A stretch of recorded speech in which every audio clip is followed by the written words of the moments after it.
Ladies and gentlemen, welcome back to the True Life Podcast on this new year. I hope you have found a way to redefine the things you love in your life and they're coming true. Got a great guest and a great show for you today. The one and only Curandero Gabriel. Prepare to embark, ladies and gentlemen. I would like everyone to prepare to embark. We're not going to embark yet, but prepare to do so. Prepare to embark on a profound journey of consciousness as we welcome a truly remarkable guest to our podcast, Reverend Gabriel Castillo, a gifted mushroom facilitator. His initiation by taino curanderos. Did I say that right? Is it taino or how do you pronounce That's correct. that? That's correct. Taino. Yes. Yeah. Taino. I love it, man. We're starting off right. It has cultivated a deep connection with the sacred teachings and ancient traditions surrounding the mushroom. Gabriel's expertise extends beyond clinical approaches as he seamlessly navigates the realms of consciousness with the venerable ally. His role as a guide in this transformative space is marked by a commitment to authenticity and an intricate understanding of the mushroom's properties. With a tailored protocol crafted for each journeyer, Gabriel ensures that the sacred mushroom experience is not just transformative, but also safe and profoundly healing. Curandero Gabriel, thank you for being here today, my friend. How are you? I'm doing great, man. Thank you for having me. Yeah, man, it's my pleasure. Yeah, it's my pleasure, man. You know, I've always found that when possible, it's nice to start at the beginning. And so I thought maybe we could flesh it out a little bit. Maybe you could tell us a little bit about who you were before you became who you are today. I was always who I am. I just didn't know it. Well said. Yeah, man. The journey started after, I'll call it how it is. I had a best friend, very close friend of mine, pass away. He committed suicide.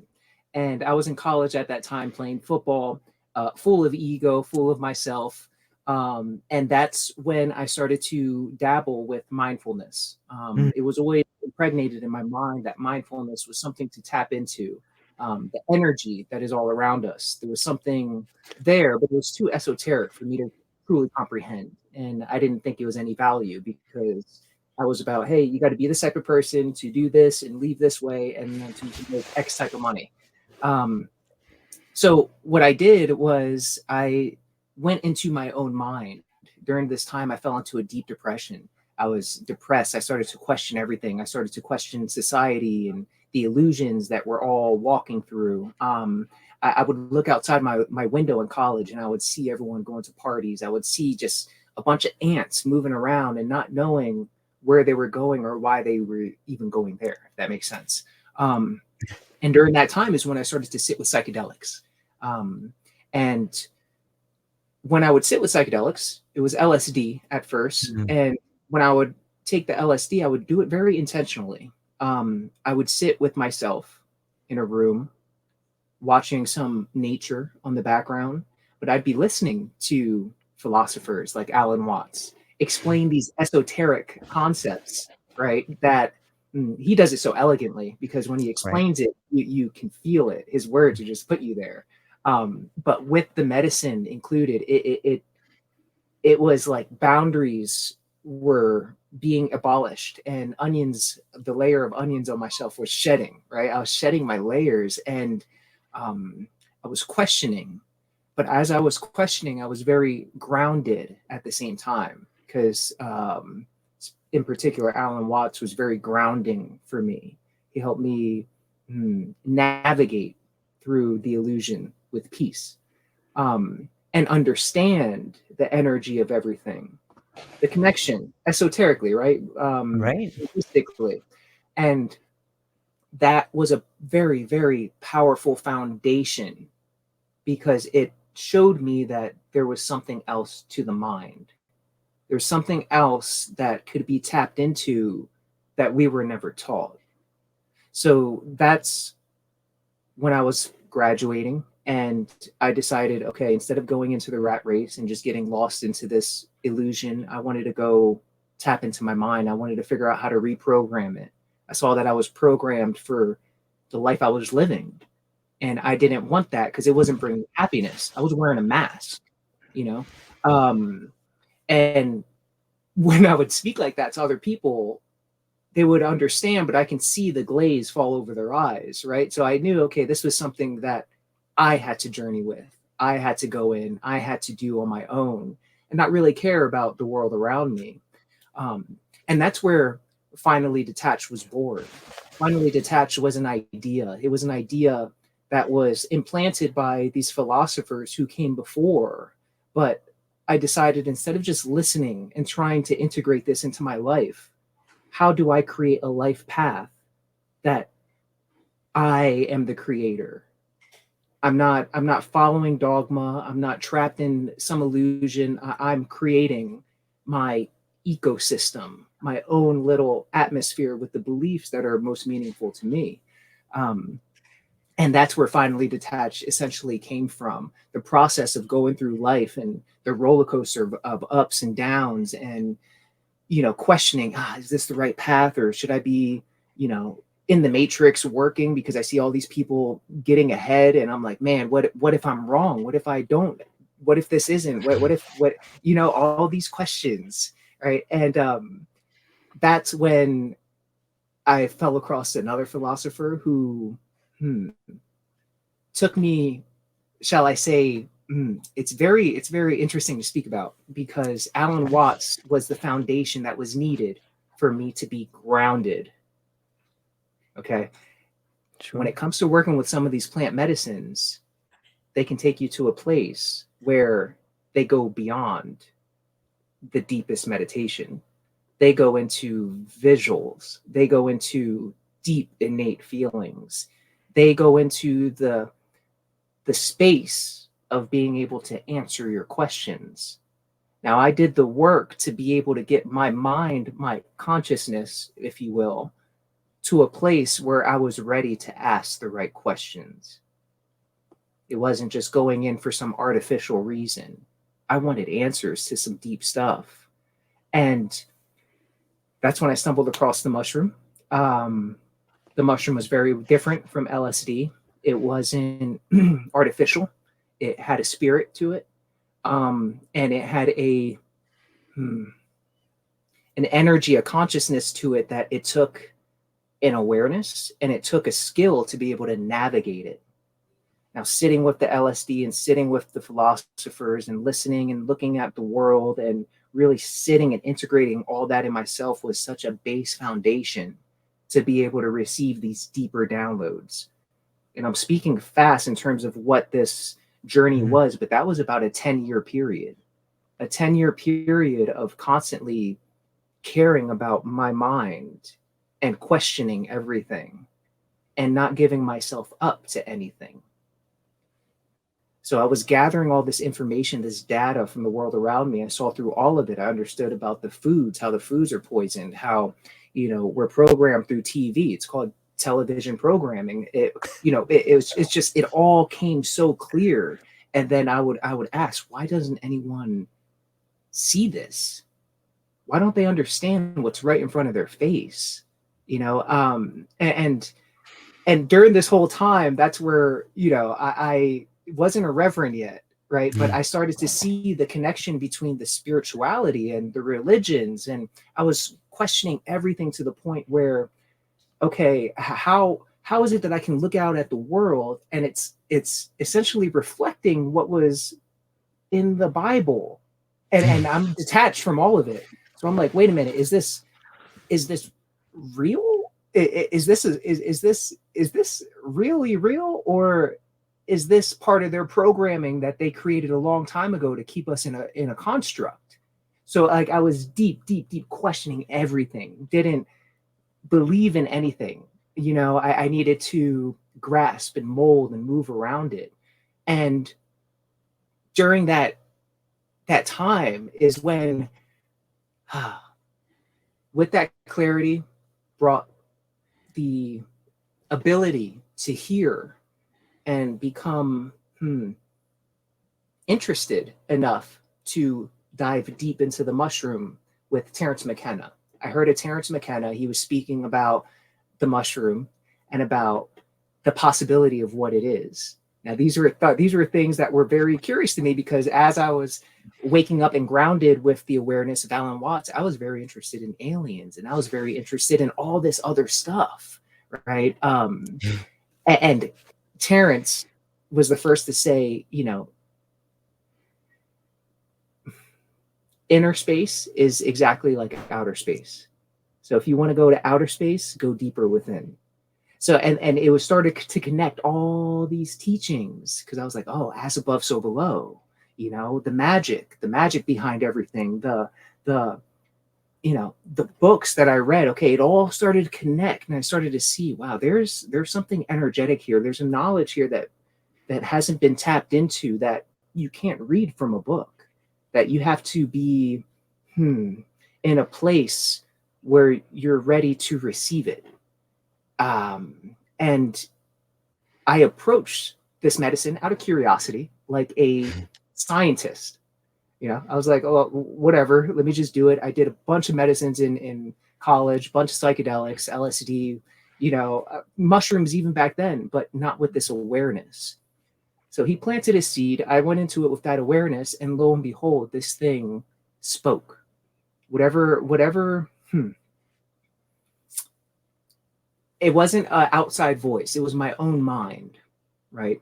The Jiminy Cricket, that consciousness that's inside, that deeper, right? It was as if I was asking questions and it was answering, but it wasn't me. It was this medicine, this consciousness behind it. Now, the first journey I had was a 10 gram journey, dried on an empty stomach of penis envies. So it was very, very potent. It was, it killed me. I died. And that was the goal of it. I had no fear. I had no fear. The whole working, and with Alan Watts, I fully came to terms with death is an illusion. Even though I may fear it, even though we may have feelings about it, I am okay with the disconnect, the detachment from it, because it's, once it happens, it's not there. So there's nothing to fear. So I didn't care if I lost myself. I didn't care if I lost my mind. I wanted answers. So there was a level of fear that was just disintegrated. And because that wasn't there, that wall, that barrier, energetically, subconsciously, I was able to get this download from the mushroom sooner than later. It's because I did the work to not believe in anything, not give myself up to anything, be open to everything, but to be grounded at the same time. You know, so it was a very funny combination that my life journey kind of moved me to.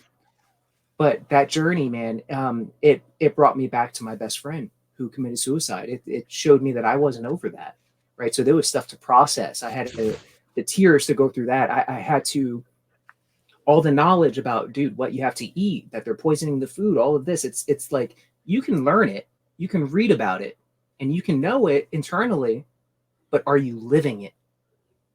And that's when it became so clear. I needed to live what I knew. And the whole time I was scared to live what I knew because I didn't want to be wrong. You know? And that's when the journey started. Like, I would say the journey started in college, but no, that was all groundwork to get my mind to a place where I was grounded, where I was mindful, where I knew meditation, I knew yoga, I knew how to program my mind with affirmations. I did the hypnotherapy. It was all ingrained inside of me. I listened to all the teachers. I started to see, okay, this is the spirituality behind money. Money's not evil. Money's a flow. It's an energy. Like, everything started to make sense. So I needed to ground myself and integrate all this stuff before I could really receive the benefit of the mushroom. And mushroom is what, let's just say, I was never a religious person, but the awakening came from the medicine because it showed itself, and it answered all the questions. All the dots connected, from aliens to all of it. It was no longer seeking and looking and trying to visualize something. It was here. It's here for all of us. It's been here. The invasion already happened. It's below our feet. It's mycelium. It's magic.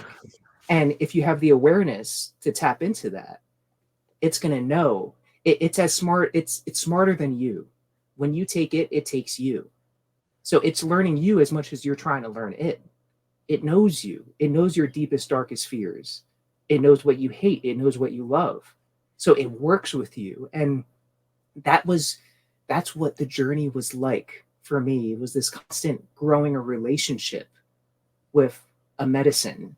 And because of the teachers that I really listened beforehand, they helped me get to a place where I can stay grounded with the deep insights that came. And now I'm so grounded where I'm not a fanatic about it.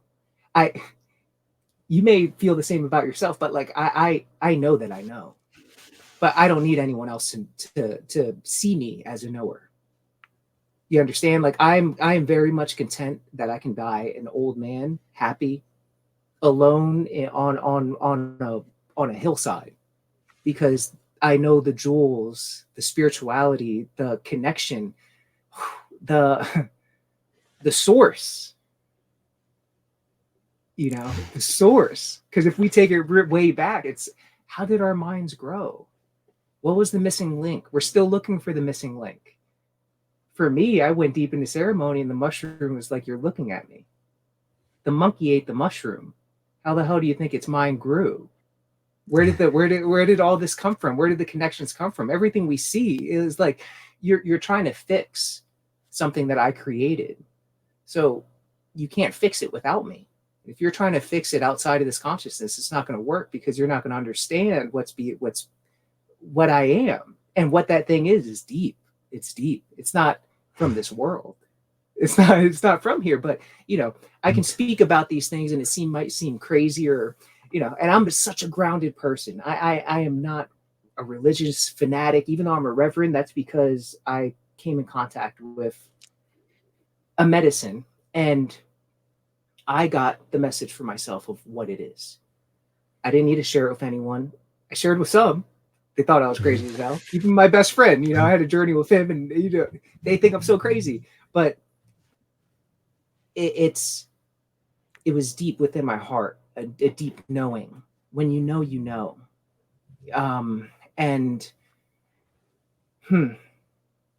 I stumbled across a documentary that was banned, a banned documentary through some random site.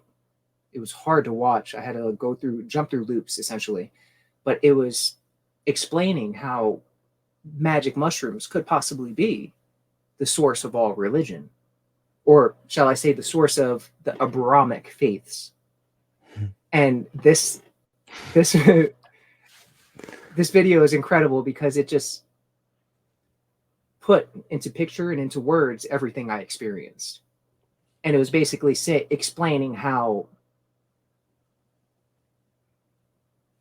it's weird to talk about, but how we can, you speak to some, Jesus is a mythical person, a mythical being. To me, Jesus was a man. Jesus was a man who did the work. He did the work, and he put the mind first, and he did the work. He did the work. He did the work. He focused on himself. He knew love. He did the work. He wasn't involved in the illusion. And because of that, he got downloads. And there's some proof that mana, the ancient esoteric mana that's in the Bible, is actually the mushroom, which is the medicine that helped the Israelites find their way home, the motherland. So it's so symbolic that when you see, you can see it. And when you know and you see the times around you and what's happening, the answers are very clear for some, right? For myself, this is the answer for me. But that's why I do what I do. And that's why I live my life with passion of helping others break through with this medicine. When I explain breakthrough, they come for many reasons. Come to heal PTSD, or they were sexually assaulted, or, everyone needs love. But there's something beyond that. There's something so far beyond that if they could get in contact with, they would forget themselves. And there would be no trauma because they would forget themselves. And that's the work that I do, finally detached. And there was no way I could have touched any of it unless I was finally detached, unless I was, forget the dogma of what the government believes I should be doing. Forget what my parents believe I should be doing, my grandparents, everyone was against all of this when it first started, because it was an idea, and it was this crazy person with an idea. But I knew that there was an energy behind me. I got the vision from the mushroom. I knew the mushroom was on my side. I know the mushroom is the mycelium underneath everything. I know that speaks to the trees. I know that there's an energetic connection to everything that if you allow it, you can get in the flow with. And it became a beautiful relationship that magic happened. Magic. I was able to walk on water. You know, people come out of the rivers.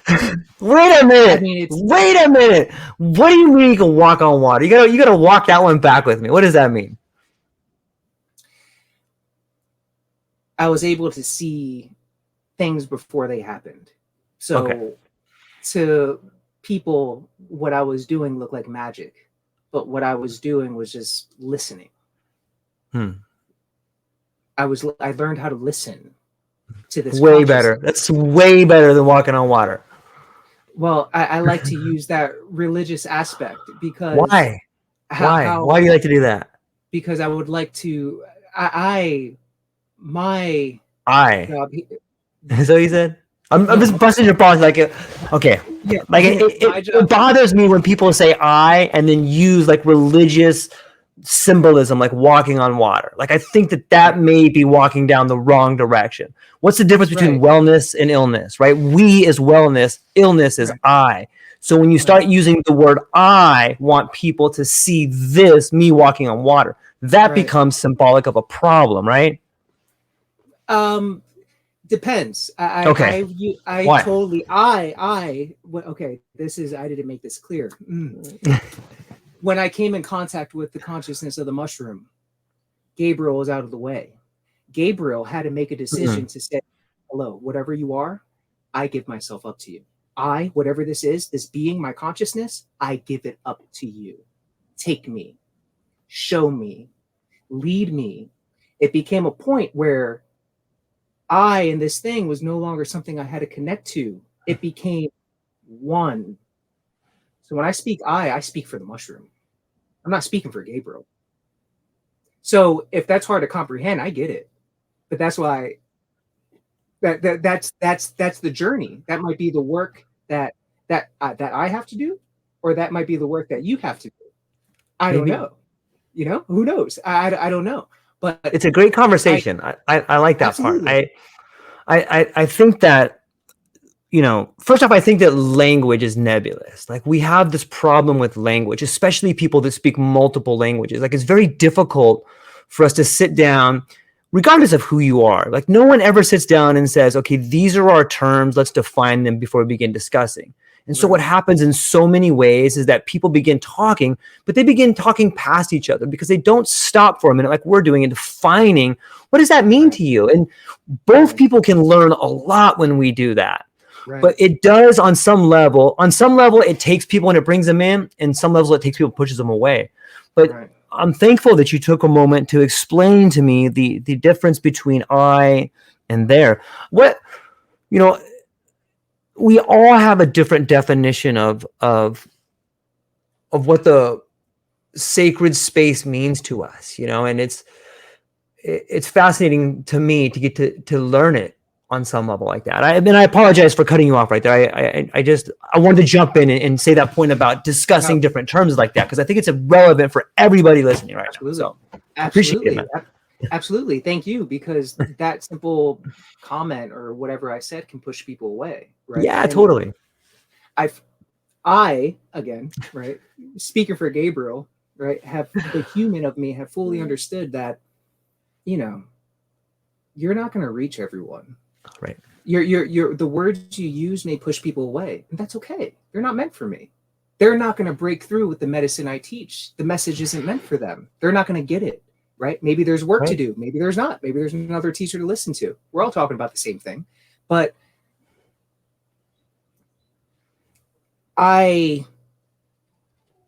Gabriel, lost fear of the ego. There is no scary thing to the ego to me. I don't see it as evil. If it's tapped in and if the intention is right, this has nothing to do with me. I speak in I's because that's my programming, right? But it's such a delicate topic, which is why I don't share. There's no need for me It's hard to share, share. right? Because it brings up debate or resistance, or and for me, energetically, it's cool because it teaches people, and that's the point. And yeah, it's just a journey, you know. It's a journey. It's And I awesome. wish I wish I could speak like Alan Watts about what I'm tapped into. I wish I could, but I don't care to continue to keep reading the books. I don't care to develop my vocabulary to reach new people. I'd rather write the books. I'd rather have the ideas come through and flow, because I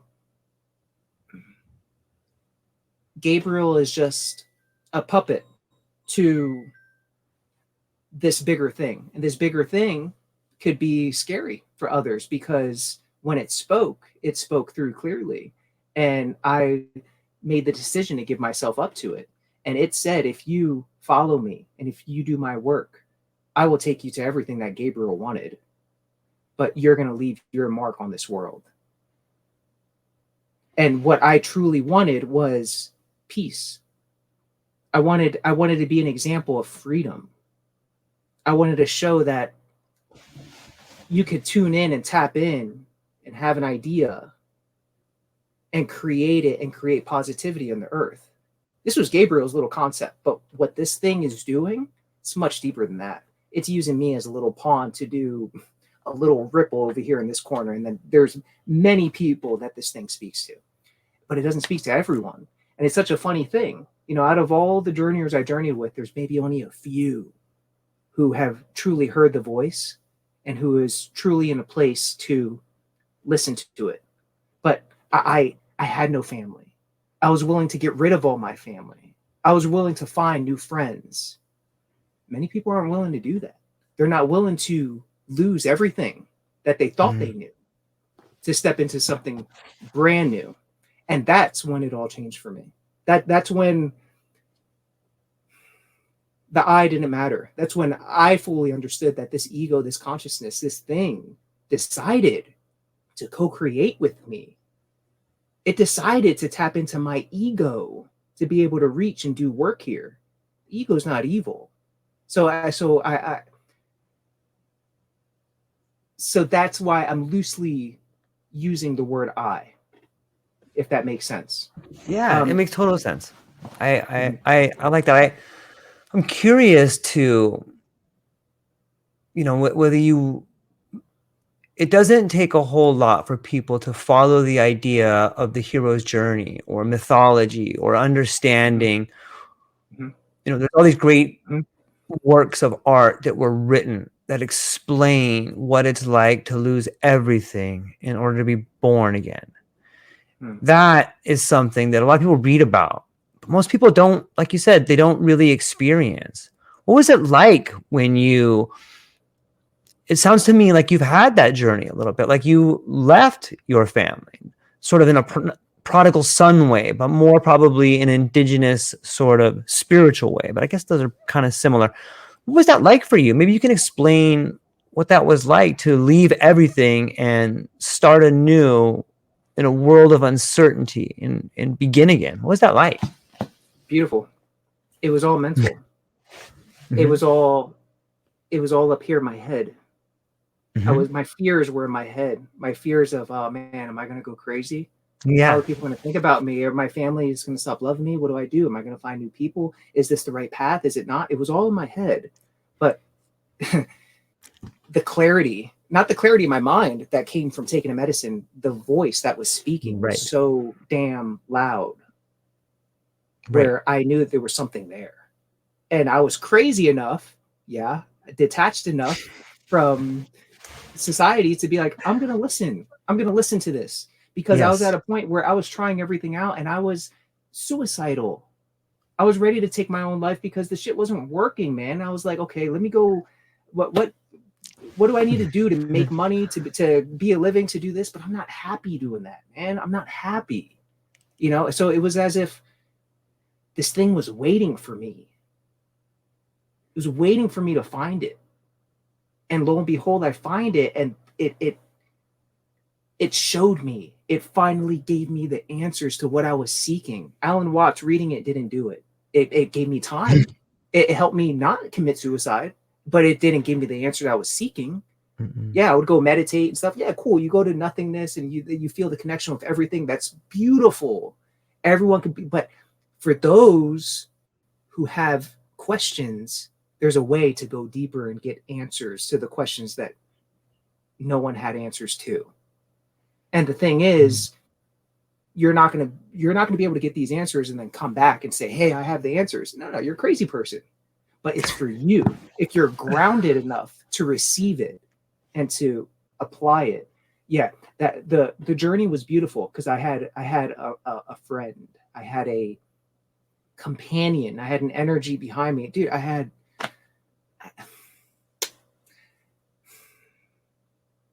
In my eyes, I had God on my side. Of course. So much so beyond law of attraction. I became law of attraction. I didn't need to think about esoteric concepts. I didn't need to meditate. I didn't need to go do these things. I was it. So I didn't waste any more time. I went out and created, because the creation energy is the godly energy. I'm not going to manipulate and do what other people do. I'm going to go create. But first, I'm going to tap in to the depth that no one's been before. And then I'm going to pull information out from that depth and bring it out here to the world. And maybe it won't be received. But like myself, Terrence McKenna was not received. Still not received. But he planted a seed for me to be able to find this path. So I see that maybe I'm here just to plant a seed for that one person 20 years in the future who hears my words and they're like, shit, dude, I feel kind of the same thing. You know? And then why do you have the confidence to walk that path. Mm-hmm. Why do you say no one's been there before? Like, what does that mean? Because when you go deep enough on the medicine, it will show you things that no other human has shown before. It will show you things that no man has seen before, and it's only for you. There may be no other person that sees that exact thing. And some scientists might chalk it up to, oh, those are chemicals in your mind. But when you go to some of these places and you have, when you have awareness, when you have the education about how the world works and how, okay, there's more than just this one realm, right? There's energy. Once you do the work, you understand, that's the work. That's the 10 years beforehand of preparing my mind to be able to receive and truly integrate these downloads without being like, oh, no, they're not real. They're just, what's the symbology behind it? No. I didn't put up the wall. I accepted. And I just walked. And that's why I say walking on water, because how do you go from someone who has nothing to now the idea is multiplying itself. I was in the way. See, if you knew my old self, you would understand that the life I'm living right now is completely different from where I was. I was in my own way. And this just it got me completely out of the way, because I learned not to care about myself. And I don't care about myself, but I know that there's rules to this game. Energetically, spiritually, all of it. And fundamental rules, especially when it comes to how energy flows in terms of money, right? I understood the concept of, okay, everyone's God. We are all the energy, so we're all free now. And you can tell yourself that for a while, and you can feel free. But then again, if you're not financially free, you ain't free, my friend. And it's going to eat at you, and you're going to know it, and you're going to feel it. So I wanted freedom. The mushroom in me just wants to represent freedom. Dogmatic, spiritually, everything. Freedom, free. And that's been my life's purpose. So it might not be luxurious, but I'm free. And now I have time. I have the time to work on my mind. I have the time to learn the skills that can actually bring true freedom, right? And that's just on a side note for those who are not there consciously to care about, getting a download to connect closer with God, or to do this or to do that. Maybe they just want to be better in life, or to find some creativity to, make more money for their family, whatever it is. It's that's where I'm saying it all connected, and all this happened without me having to do anything. I just had to make the decision to listen. And as I listened, I was able to move in a way where, it just became easy. It became fun. Writing books became fun. Creating courses became fun. Reaching massive people became fun. You having the mushroom on my side helped me be able to see through the illusion. And if you can see through the illusion, then you can see the momentum of it. And if you can see the momentum, then you can see what is, and you can see what's next. So if so as a creator, you can start spending time on what's next, not what's here. What's next? What's next? The mushroom's always what's next. And all focus went into that. All creation went into that. And that's where, it became just a fun journey. And I say walk on water because how does this single medicine man who just got the download, who used to live on the floor at family's house, used to sleep on the floor, how does this guy get a download that actually turns into freedom in a matter of so quickly? But yet it's not just him, because other people are getting the download too, who comes in contact, and people are writing about it in published books. And how does that happen when there's people who've been around here for years doing this? How does that happen? That was the energy behind me that I'm speaking of, that I knew would do the work. I knew people, I would speak to people and I would see, this is what's going to turn out from this. I don't even know. I'm not even manipulating it. I'm not even trying to do it. I just already know what's going to happen from it. And that's been the life, and that is the life. And that's just, I'm just here just to be an example. I have nothing to teach. I'm just going to living life. And as life progresses, these words that may have no weight, once people look up 15 years from now, 20 years from now, 25 years from now, it's going to have more validation. It's going to have a little more weight, because they're going to be like, maybe there is something to that. And that little maybe, that little question, that life example is my legacy here. That's the journey. And it's just a fun game because it's all an illusion. But when you wake up, there's depth to it. There's depth to what are we? Where are we really? What is this consciousness? If it's all one consciousness, then where is the consciousness originating from? What's the source? What just depth, man, just deep stuff. Because I don't want to go too deep into it, because I can kind of see your eyes glossing over a little bit. No, not at all. Let me tell you where I'm at. Like, it's really fucking hard to be yourself, man. Like, it's fucking, and when you talk, now that you've explained a little bit about what walking on water is, I have a better understanding as a symbolic reference to a fucking miracle. I get it. I fucking get it, man. My kid died. I watched my life go from fucking dog shit into fucking what I'm doing now. I fucking get it, bro. Trust me. I fucking understand walking on water. I wanted to hear what your walking on water was. I'm not downplaying anything you're saying at all. But it's imperative that I challenge you. Anybody that's going to make terrific claims like that, they need be in front of someone who will challenge them. And like that's what I want to do. I think that what you're doing is fucking, it's very difficult, especially now, to turn your back on the fucking world and lead. But the world needs leaders. They need that. It's very difficult to do. Most people won't do it. Most people will never have, let me say it this way. Most people can't do it. It's not that they won't, it's that they can't.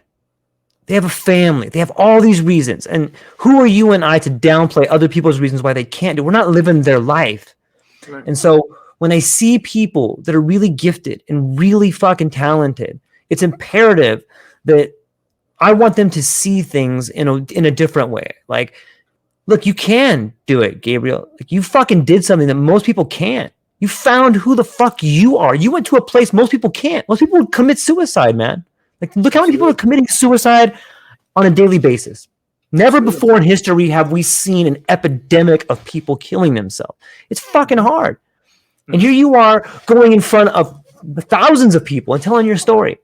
Your family didn't believe in you. Jesus Christ, what is it like when the people you love most don't believe in you?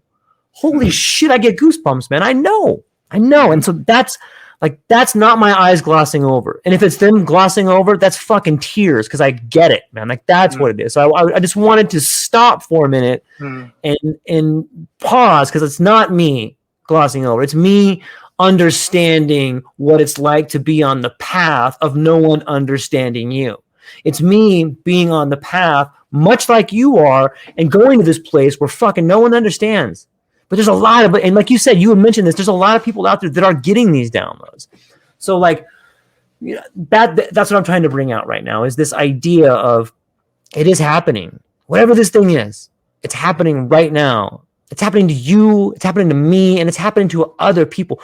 What do we do? Like, what is it that you're doing now since this thing happened to you?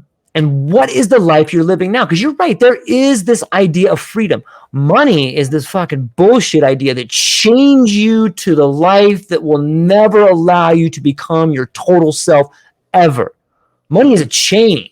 Yeah, it'll flow into your life later if you are able to do good things for people. Right. But yeah, I want to hear what it is you're doing now. Like, what does it mean? Here's another question that is important that I want to hear your answer. Why take a title? Like, why Curandero? Why Reverend? Like, what does that mean to you? And like, why did you take that title? Who bestowed that title on you? The medicine teachers that I worked with bestowed that title. I would have never walked this path, or shall I say, accepted these titles without the medicine speaking.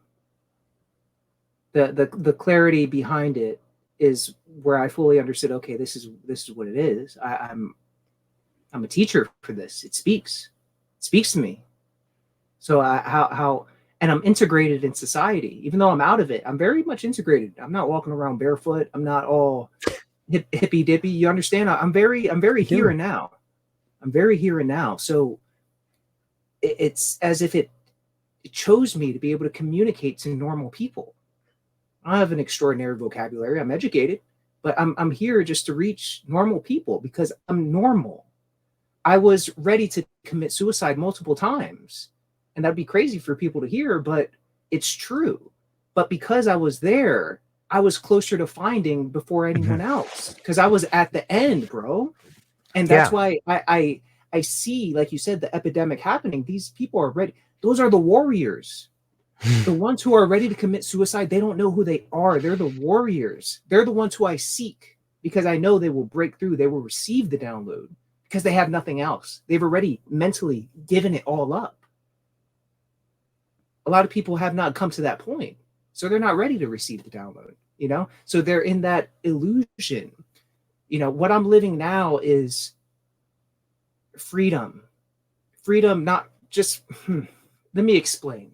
Yeah, please. To me, I understand the game of this realm, and I understand the work that I do, and what I truly want to do is be able to give this all away. I want to give this for free. I don't want people to come to me and have to pay to do a journey with me. I want my medicine grown. I want to have my land with my animals. I want to be able to live off the land. And those who are called that want to do this work can find me, and I give it to them. You know, this is a whole thing with psychedelic therapy where now everyone's charging. It's a capitalist game, you know, and I see through it, but I also see the value of it, because a lot of medicine people don't have their groundedness, so they don't understand the value of money. So they're already charging nothing or doing nothing, but they're not building a brand. They're not entering the consumer's mind. How do you feel? What's the value of something that's free? When you see it, you're probably like, hit or miss, whatever. Look how much value is there. But you see something for $5,000 and you're like, what the hell? 5,000? What does it include? What's in it? What about it? So it starts to add. So they're all, I'm me, man. I'm the consciousness. But all these things are masked just to be able to reach people. They're all masked just so, oh, okay, maybe this is right for me, or oh, okay, I feel like they're all masked. I'm a normal person. I'm like everyone else, but I did the work to listen. And I'm just here as an example that, dude, if you do the work and you listen, I Gabriel, have found a path that this speaks very clearly. And it's not that it's man, it sounds so crazy too, but it's not. You can only go as deep as your facilitator has been. Unless you've done that work, like I explained, those 10 years to really get yourself to the point where you can be you're out of the way. The ordinary person can only go as far as their facilitator has been. And a lot of facilitators are just becoming facilitators because they're like, oh, that's a good opportunity. Mm-hmm. There's good, oh, I can get paid $200 an hour. There's a good opportunity there. You know, I used to meditate. Let me go walk in this path. But they haven't even gone deep with these medicines. They haven't even broke through themselves. But then they're leading others to a happiness, but not to the breakthrough. They're scared. They can't do that. How can they give them that much medicine? They don't feel comfortable in themselves to do that. What if something goes wrong? Are they going to lose their mind? Like, so there's, you can only go as far as your facilitator has been. That's the first thing that's the download I received.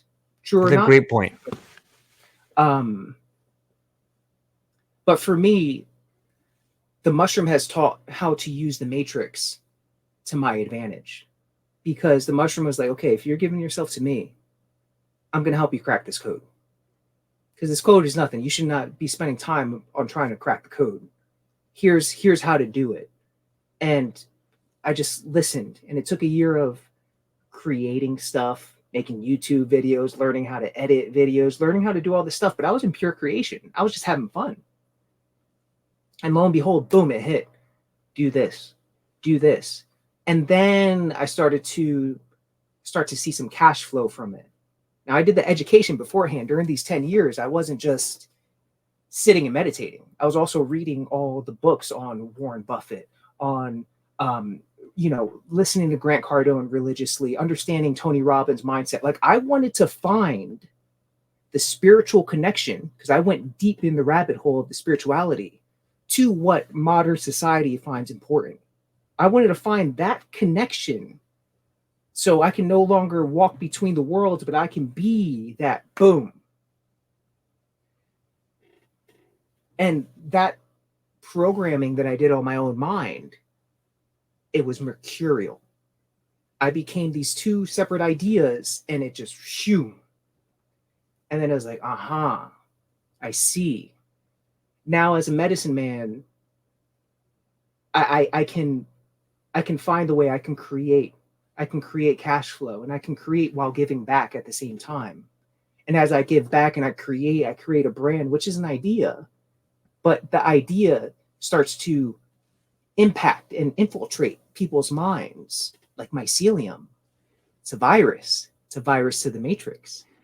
So it spreads, and as it grows and as the cash flow continues, right? I did the work on understanding cash flow. I understood money. I wasn't going to work for anyone else anymore. I was going to work for earned income. I wanted passive income. So I spent all my time, every waking hour, developing passive income from nothing, $0. How do you create something from nothing like a magician? This is what I speak of walking on water. And I did it. I found the way with the mushroom's help. It was just like kind of a driving force. It would give me anxiety in the morning because I knew I had to do something. So I'd be up at 4 o'clock in the morning, doing the work, getting it done. I was listening. I just became a conduit, tapped in, all in. And it created this level of freedom because I knew, okay, I can be the medicine man that's out there and doing this work. And hopefully, I'm praying maybe I'll run into someone who's going to fund my vision and who's going to buy some land and really understand what I'm doing and really support the mission. Dude, I tried so hard, intentionally giving love, like putting it out there. but I learned very valuable lessons that no one is here to help you. Even though I would love for people to be here, the programming doesn't allow anyone to help you. They don't care. They don't give a shit about you. I learned that from my own family. So, God damn it. I'm sorry, brother. I'm sorry. oh, no, it's okay, because it turned me into the man I am. And now I can create something from nothing. So now I have family proud as hell as me for me, because they were like, wow, he did what he said. He did what he said. And it's not even done, because and that's the proof in the pudding. Now my family is microdosing.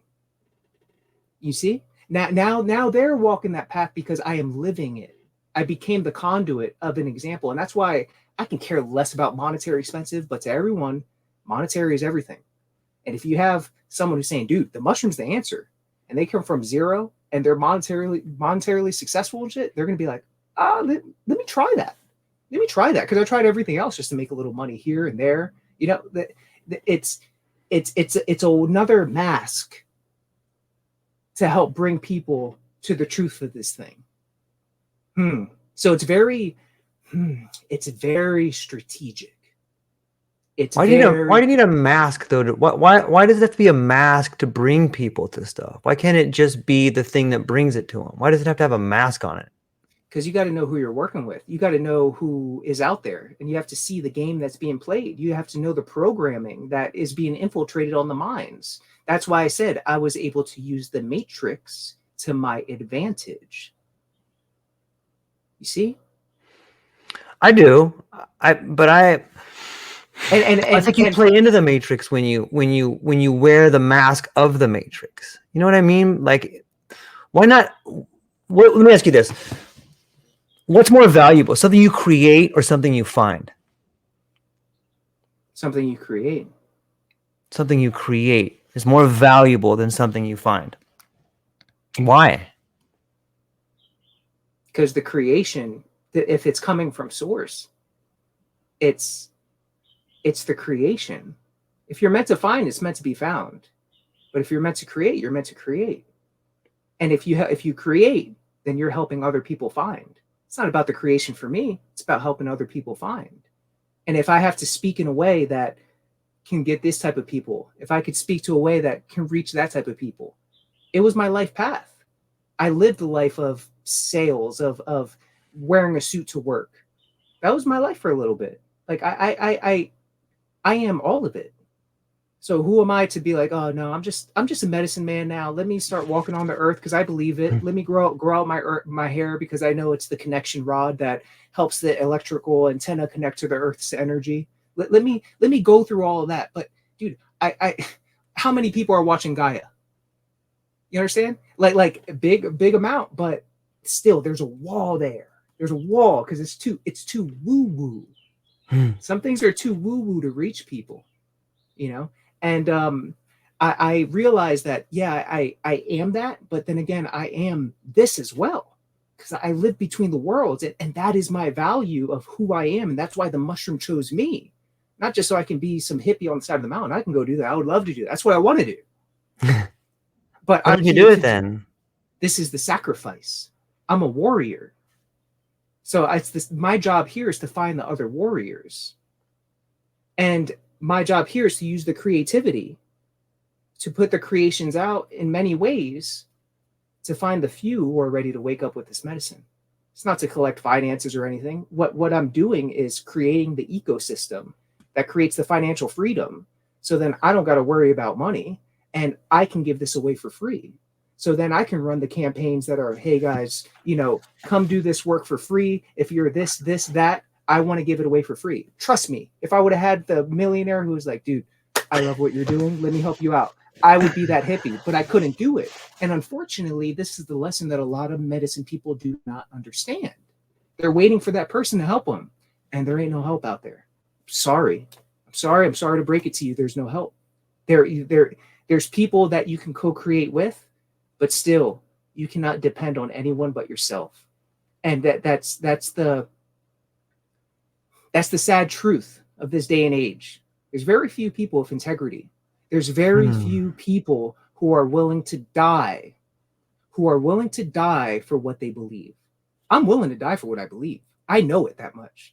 You know, are you willing to die for what you believe? Like that's the depth that I speak from. That's the honesty. That's the passion that I speak from. It's not a joke to me. This isn't a lifestyle. This is it. So I just sometimes just, you know, find creative ways just to reach new people. And everything's a mass. You talk to your mom, you're going to talk one way. You talk to your cousins, it's going to be completely different. It's you meet a stranger, you kind of a little different. These are all masks you have on. These are all ways you're able to mold and, you know, understand who am I speaking to, and what are their deepest beliefs, and who am I really conversating with? Because if I don't know them, then I might say that I walk on water, and then they're like, oh no. See what I'm saying? So it's all and that's a game that I had to play to get to where I am. Now I am where I am. I don't got to play any more games. People know me. I don't have to wear a mask. I don't have to be found. I don't have to put myself out there in a world of distraction. You know how much distraction there is? Create a website and be authentic and everything, but it's just going to be right there, dude. You got to know how to go out there and get it. And you got to know how to go out there and get in the minds of people that are confused, that are not guided. So how do you do that? How do you do that?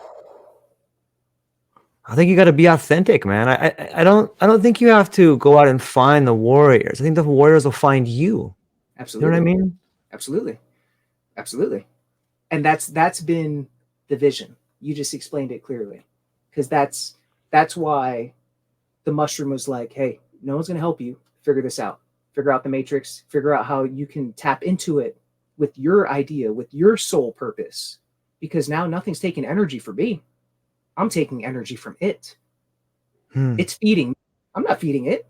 It's feeding me. I'm the virus for it. Let people find me. I'm against it. I'm against big pharma. I'm against all of this stuff. And I know people are scared to do that. There's a lot of holistic doctors that die because of this stuff. But that's what I understand too, how dangerous it is. Yeah. So you need to know what game you're playing in. And if you're completely authentic, that's cool. It might be a good ride, but it's hard. You gotta know the game. Can anybody actually be fully authentic? I mean, like you said, a lot of the times people put on. There's a great book by Carnegie called "Games People Play," and it's very similar to the idea of wearing masks. And it's an exercise people can do. And you know, if you're an employee, you're playing the game of an employee, and this is your boss. But anybody here's a cool thing people can do. If you ever find yourself in a discussion with someone who seems to be an authority figure, and they're asking you questions, hey, why'd you do that? Just to answer with a question and be like, why do you think that was wrong? And watch that person flip. You as an individual, and I'm not talking to you, Gabriel, I'm talking to all the people listening, is that you are your words. The words you use describe who you are. And if you want to feel as if you have authority and authenticity and power in this world, you can speak it into existence on some level. People may not believe the words you say. People may not thoroughly take what you say to heart, but when you begin speaking your own truth, you begin walking in a certain way that becomes more aligned with who you are. It's a great book. It's called Games People Play, that check out it. But it reminds me of the idea of masks and how we try to navigate into this world. There was another part too that you said that kind of struck me. And it's this idea that you have to build something in order to not worry about money. And like, I think so many people struggle with that. I think so many people, myself included, struggle with this idea of worrying about money. But like, it can be debilitating. At least for me, it has been. Like, if I don't have money on some level, I think to myself, what kind of a father am I? What kind of a husband am I? What kind of a person am I if I don't have fucking money? And that makes me so sad on some level. You know, if I take a deep trip about it, you know, whether it's on something, it helps me separate from myself and be like, fuck money. The fuck is money? Money is supposed to be this idea of what's valuable. And I'm fucking valuable. Gabriel's valuable. Our fucking family's valuable. Money's dog shit. Money is taking the place of value. It's become a value holder. And when we give ourselves to this idea of needing money in order to be George, like that, Jesus Christ, that's the fucking death of society right there. And it's sad because it's all around us. It screams to us from every billboard. It screams to us from every book, from every song, from every pop star.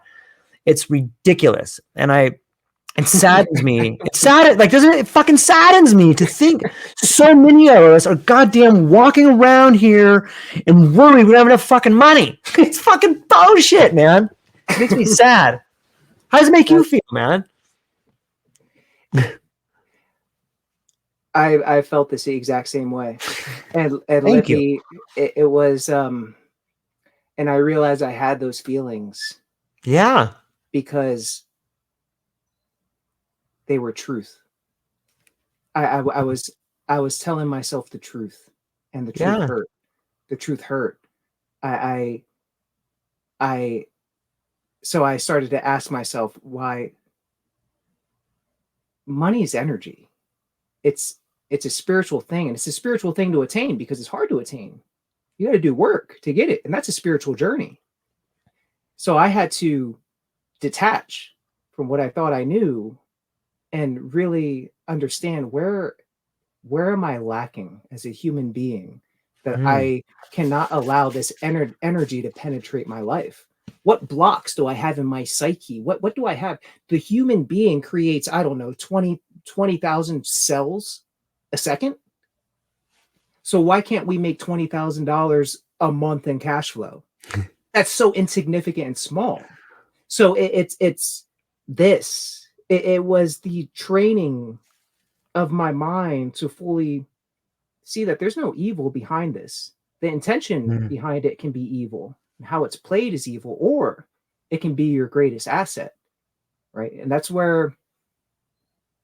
exactly what you said. Why, I could choose the path of preaching what you said, or I can choose the path of figuring the shit out and then be an example of, I understand what you guys are going through, but this happened and occurred because I took the spiritual path. And then to show that, then people see, wow, there's value to spirituality. There's maybe that's the answer I was missing. You see, that's what I mean by using the matrix to my favor. Yeah. Not just for me, but for others, because that's what's in other people's mind. And we're not going to go.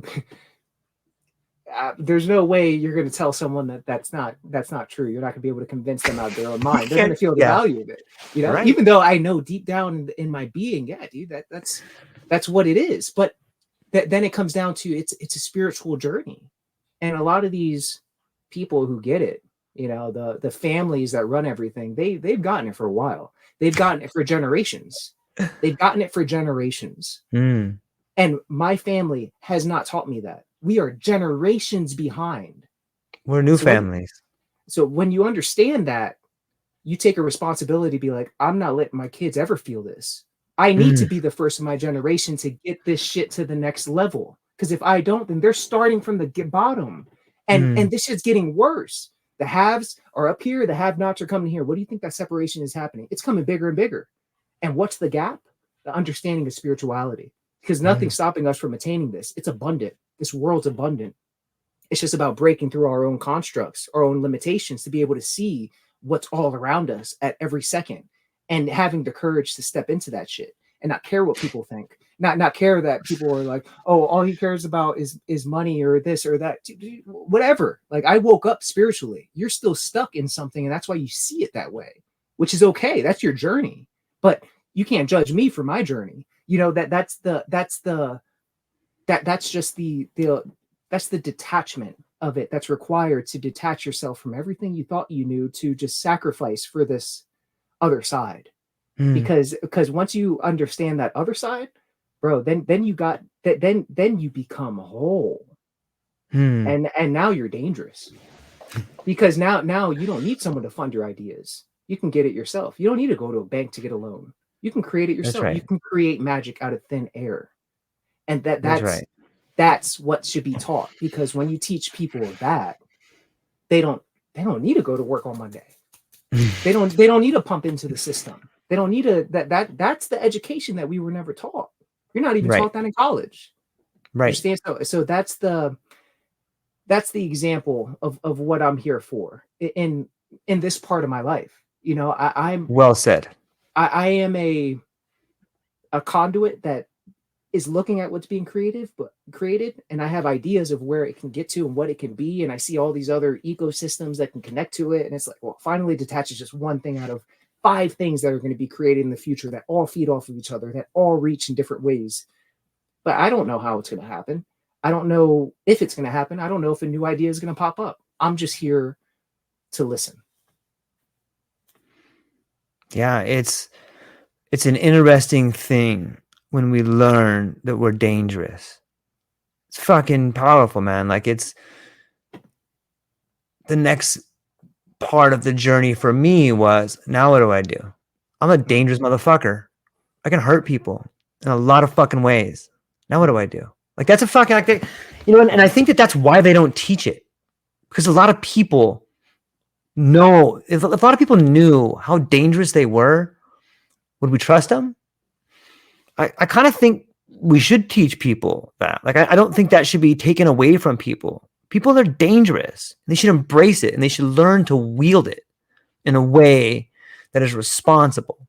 Mm-hmm. You know, and you know, maybe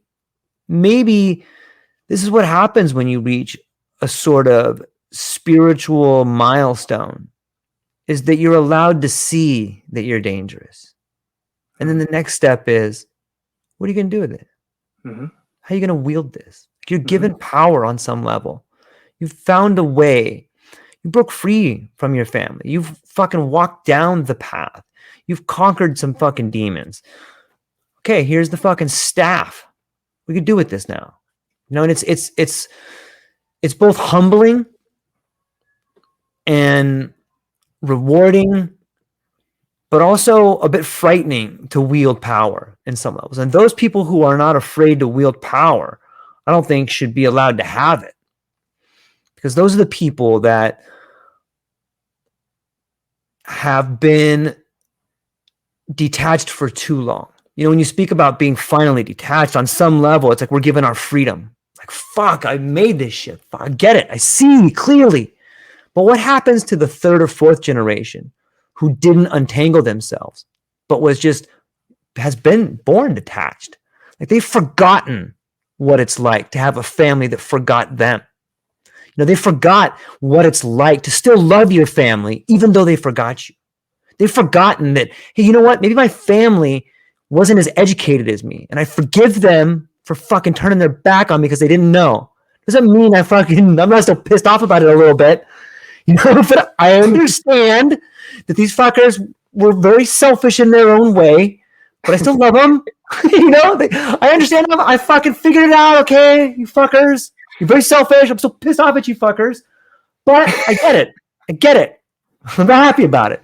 But you know, what about the kid that hasn't found that out for themselves, Gabriel? Like, it's very hard to get there. Very fucking hard. People don't ever get there.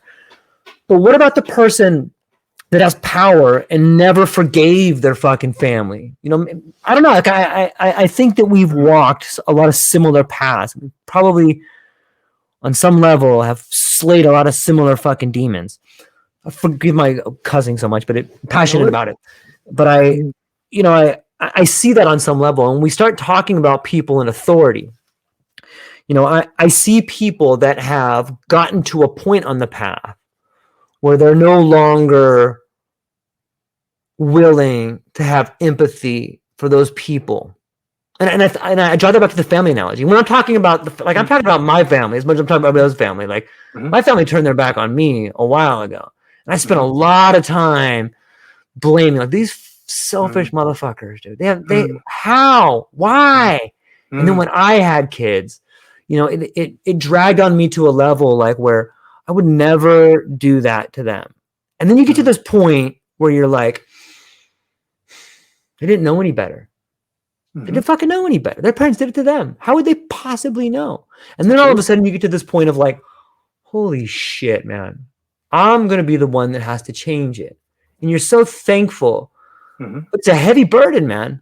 And a lot of people get to that point and they're like, I don't want to carry this burden. I'm just going to go back to blaming. I'm just going to go back to this. But, you know, I do think that, and this is me only at the path where I'm at right now. But it seems to me on some level, people get to a point where they're not willing to accept. I don't know. I guess I'm not that level yet. You know, as I spent a lot of time as a union representative, and I would fight for a lot of my fellow brothers and sisters who were getting in trouble. And then it came time for them to face the higher level management. They go, I don't want to do it anymore. I'm like, motherfucker, I just spent a week preparing a case and an argument that's going to destroy these knuckleheads. And I'm going to crush them, and I'm going to do it on your behalf. I'm like, I don't want to do it anymore. Why not? I gave up all my family time to help you with this argument, and now you don't want to do it? Like, and that made me feel something to this level of like, well, why should I help them then? These fucking pussies. You know what? Fuck them. I have to do the argument for them, and I didn't want to do it now. I spent all my time doing it. Something in you kind of dies, you know? But I can fast forward that super far and see that in people in positions of authority and power that like maybe they see the same way. I don't know. What do you think about that? Is that too far out there? Is that too crazy? Or what do you think? No, it's not too far or crazy at all, because when for myself, I'll speak for myself. Once I went deep enough with the mushroom, I woke up to a lot of this stuff. And the empathy that I used to give for others, I stopped giving because I stopped giving empathy to myself. And in order for me to become a warrior, I had to get out of the shit. I had to stop feeling about my feelings. Fuck feelings. They're an illusion. They're not real. So fuck feelings. That's what I had to get through here. But then again, it was like this, man, the mushroom helped me see the other side. Like I was then able to sit at the other side of the table. The generations ahead, I know they know this. I know they do. And I know they've been living it. And I know they have the support behind them with it. They do magic. They understand the energy. This is different. This is not waking up and hoping. They know. And when you know, you lack empathy because you're like, nothing's stopping you from finding. The answers are all out there. What's stopping you? The only thing stopping you is your own mind. And it's that I have empathy that many people will go to their graves without ever knowing. But I have a deep understanding that I'm not here to save anyone but myself. And when I save myself, I save others through my example. Period. Nothing I talk, nothing I do is going to help save them. And I say them, but I am them. I am that. But I started to have empathy, not for where I came from, but for those ahead that I always thought was so evil. I started to see, maybe they just knew something we never knew. And maybe there is no way that it could ever be taught, because these truths, if it were taught to the wrong people, they would just blow their brains out. They wouldn't even want to be a part of this game if they really knew what was behind it, what was running it. If they really knew, they wouldn't even want to play in this arena. What does that mean? If they really knew what? They would blow their brains out.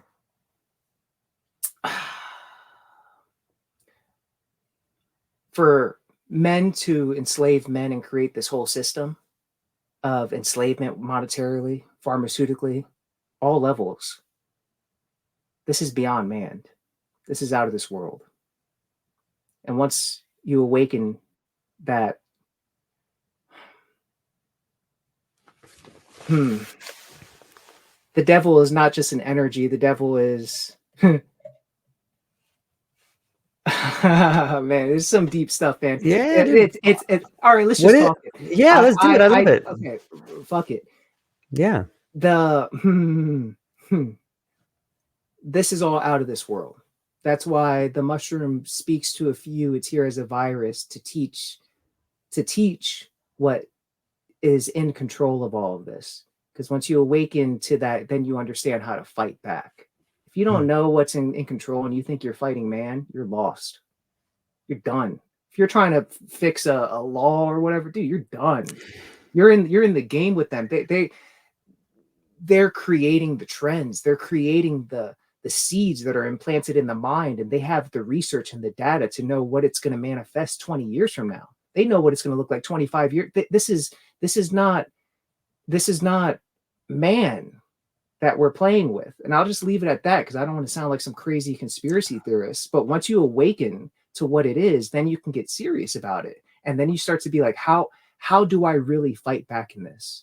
And that's where the mushroom came in for me, because this was the awakening I had. This was the 10 years work. I knew all of this, but it was all inside of me.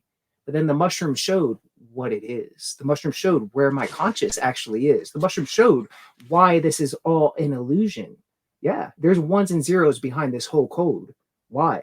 It's a code. This is as if we're in AI. It's as if our consciousness was plugged into AI by some significant intelligence that's running games, that's running ways just to gather data so it can be used for the future. Then you start to see, okay, this is not man against man. This is very much close to Star Wars. And it goes very, very deep. And that's why I say the mushroom's not from this earth. And if you can tap into it, the warriors understand and get the download of how they fight back in this game. And they fight back by implanting the mind, by helping awaken the people, not just to how do I navigate in the matrix, no, dude, to awaken to what the hell this shit is. And the warriors are the ones that can handle it. The warriors are the ones that once they get that download, a lot of them are the ones who are ready to commit suicide because they're done. They want to give up. They want meaning. Yeah. But once they get the download of seeing, holy shit, this is what was behind all of this. And this is why we're not living to the age we used to be able to live to. And this is why my pineal gland is decalcified. And this was the connection to this. And it starts to make a whole lot of sense that, okay, why do they poison the food? Why do they dumb us down? It's not just for money. It's whatever. The money, they created it. It's an idea. Money is just the prison system. It's not correct. The ones that know, they don't need no money. They're not even here. You know what I'm saying? They're like ready fucking to where Alpha Centauri, Mars, whatever. They have it's the game. Once you understand the game you're playing in, then you start to see, okay, there's nothing to fight against because you're fighting against yourself. So instead of you just stop running away from yourself and you accept the darkness that is within, because the darkness that is in me is the darkness in you. And that's the same darkness that's in them. So how can I point the finger at them and say they're evil? I don't know. Maybe they just know something I don't. You understand? Maybe they're the awakened ones. And I can walk around all lovey-dovey but maybe they understand love don't get the job done. Because there's many forms of love. Love is an idea. That's a construct in itself. What's the difference between tough love and a nurturing love? Love is love. So it's everything is love.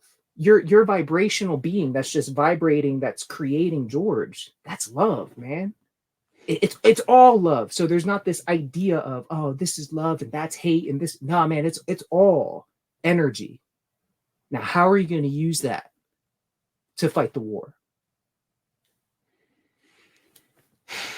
It's deep, man. I love it. I on some level, though, it speaks to the idea of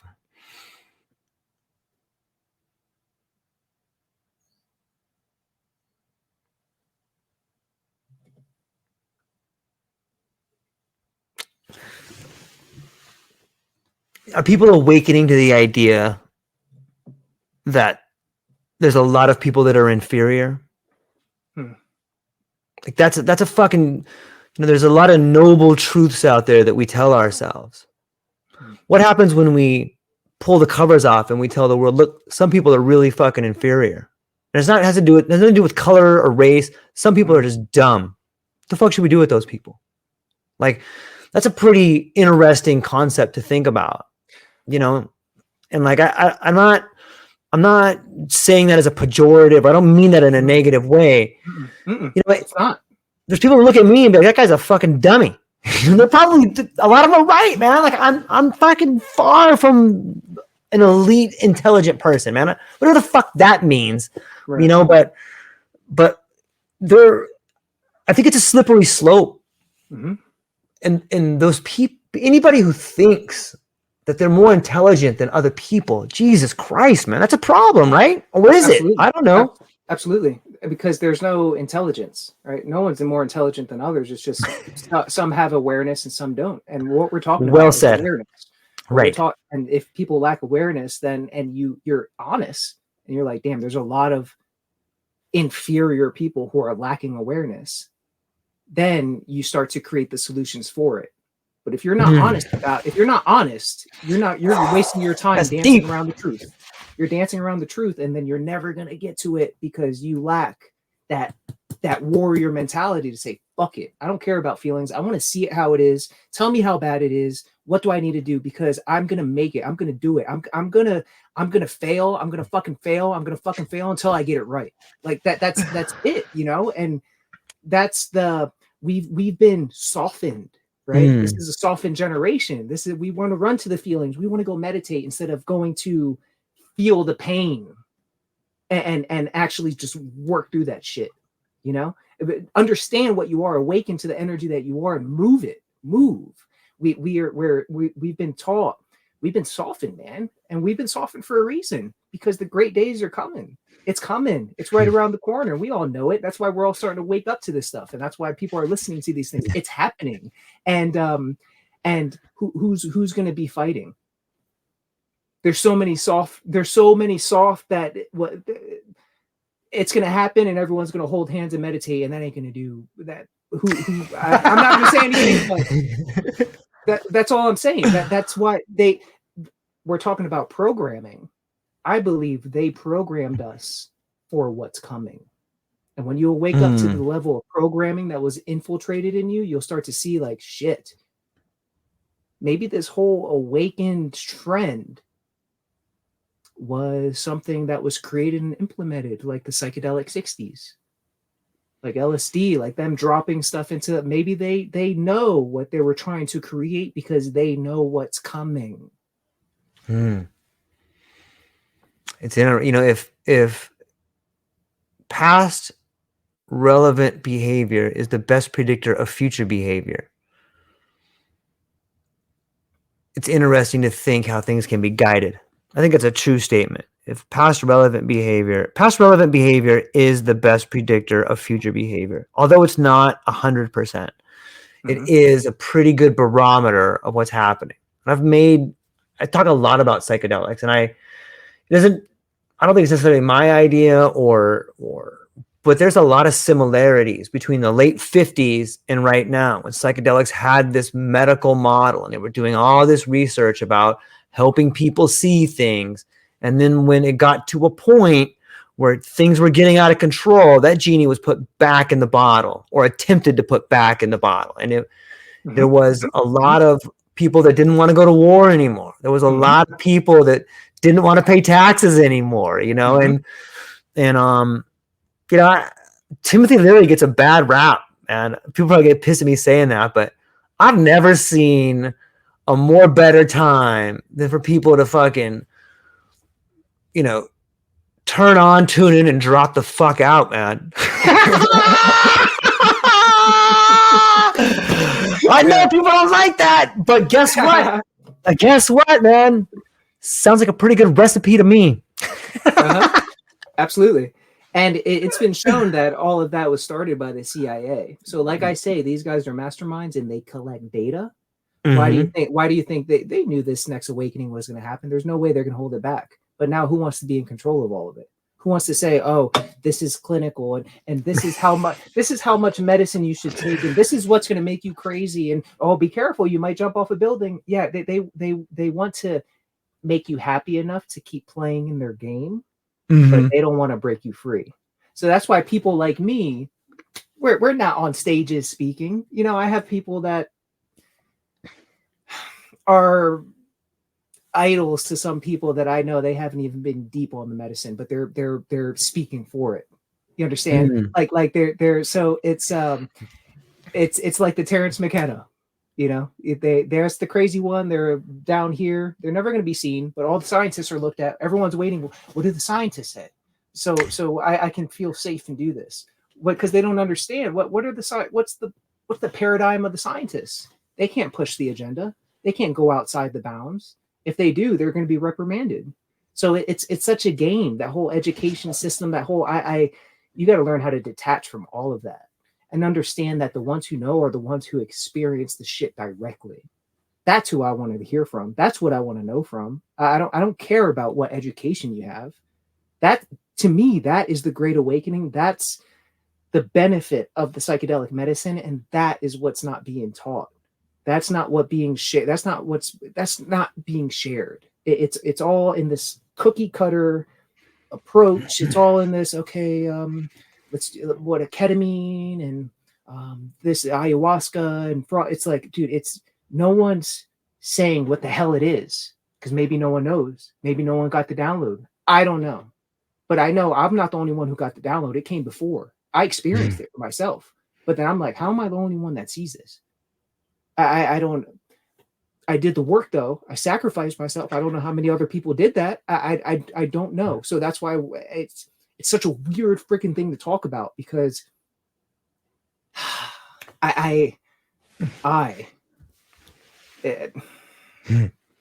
it's very religiously symbolic. I'm not a religious person at all, but after this whole interaction, after the depth of the voice, I was like, this is like the idea of God the Father speaking and telling you the logos of how to live. And if you can just listen, the universe works for you. It works. It happens. You walk on water. That's why I'm not claiming anything about myself. I'd rather keep it quiet. But I know that this is the truth of this. So there's some responsibility of, okay, how do I creatively get this out there without saying it? That's what I mean by wearing masks and being able to navigate with, because I'm not here to start a cult. That's not what this is at all. You understand? Right. Like I know 100% what you're saying. You know that's the depth of it, and that's why I say I'm willing to die for it. Because I know those that know in the future. Oh, it may come. The crucifixion may come. It's what it is. There's a great story between you may have seen this. I think people can find it on YouTube. But there's this great dialogue between Terrence McKenna and Ram Dass. And they're talking about, God damn it makes me so proud to think that you and I have a very similar conversation. And so they're sitting down at this bar in like Czechoslovakia or something like that. And Terrence McKenna says to Ram Dass, like, so what do you think happened in like the 60s, man? Like, where did we go wrong? And I'm paraphrasing the story from this point on. Mm-hmm. And Ram Dass says, let me tell you a story. He goes, there's this raging warlord in a time of yesterday in South Asia or in some land somewhere. And he is a motherfucker, man. He is a dangerous, doesn't give a fuck about anything. And he's rampaging through the countryside and he's taking everything over. And the only resistance he finds is people that are religious. And so he goes out of his way to make sure that those people are made an example of. And he'll just fillet him and his crazy mean shit to him and hangs him up so everyone will see and they'll be afraid of this guy. He doesn't want there to be any resistance. And so he finally makes his way to this southern town and he meets the leaders there and they're like, oh, great warlord. You know, everyone has fled the town in fear of you except for one of our religious leaders. And the guy's furious. He's like, what? What are you talking? Does he know who I am?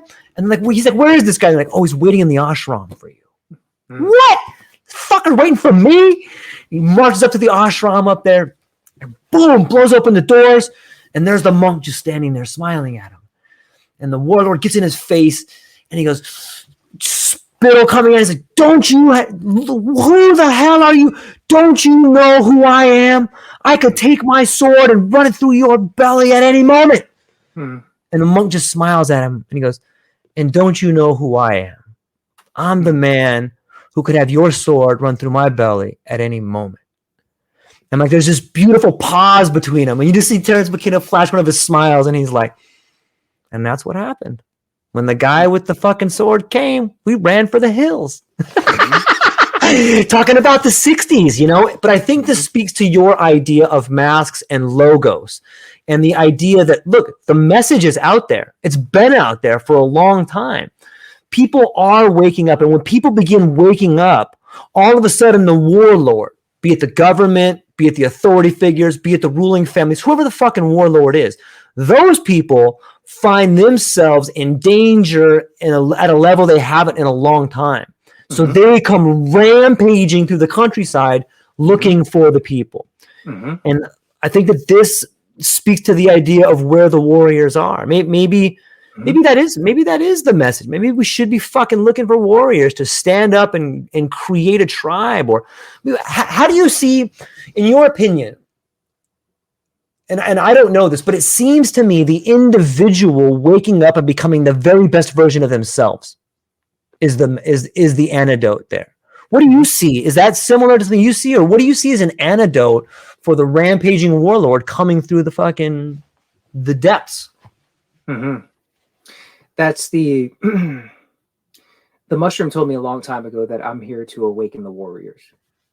So I know I'm not here to journey with every person that walks this earth. So there's a very specific protocol, like you said earlier, that we follow, because I found a way to decipher who's the warriors or who are not, who are really ready to let go and who isn't. And like I said, there's a level of consciousness. There's a facilitator for every level of consciousness, right? Just because that facilitator didn't go deep and they're starting to facilitate, I have nothing bad to say about that. They're doing the work. But there's a level for every consciousness. Right. When it comes to the self-awakening is the first step. Everyone needs to do that. It's going to build your awareness. Once people get there, there's going to be some that are going to have an urge, a knowing, a push to go deeper. I was one of them. I never knew the medicine would expose itself and give me the answers, but when it did, it taught me who I was. It showed me my lineage that I never bothered to research. I validated it with, okay, I'm Taino.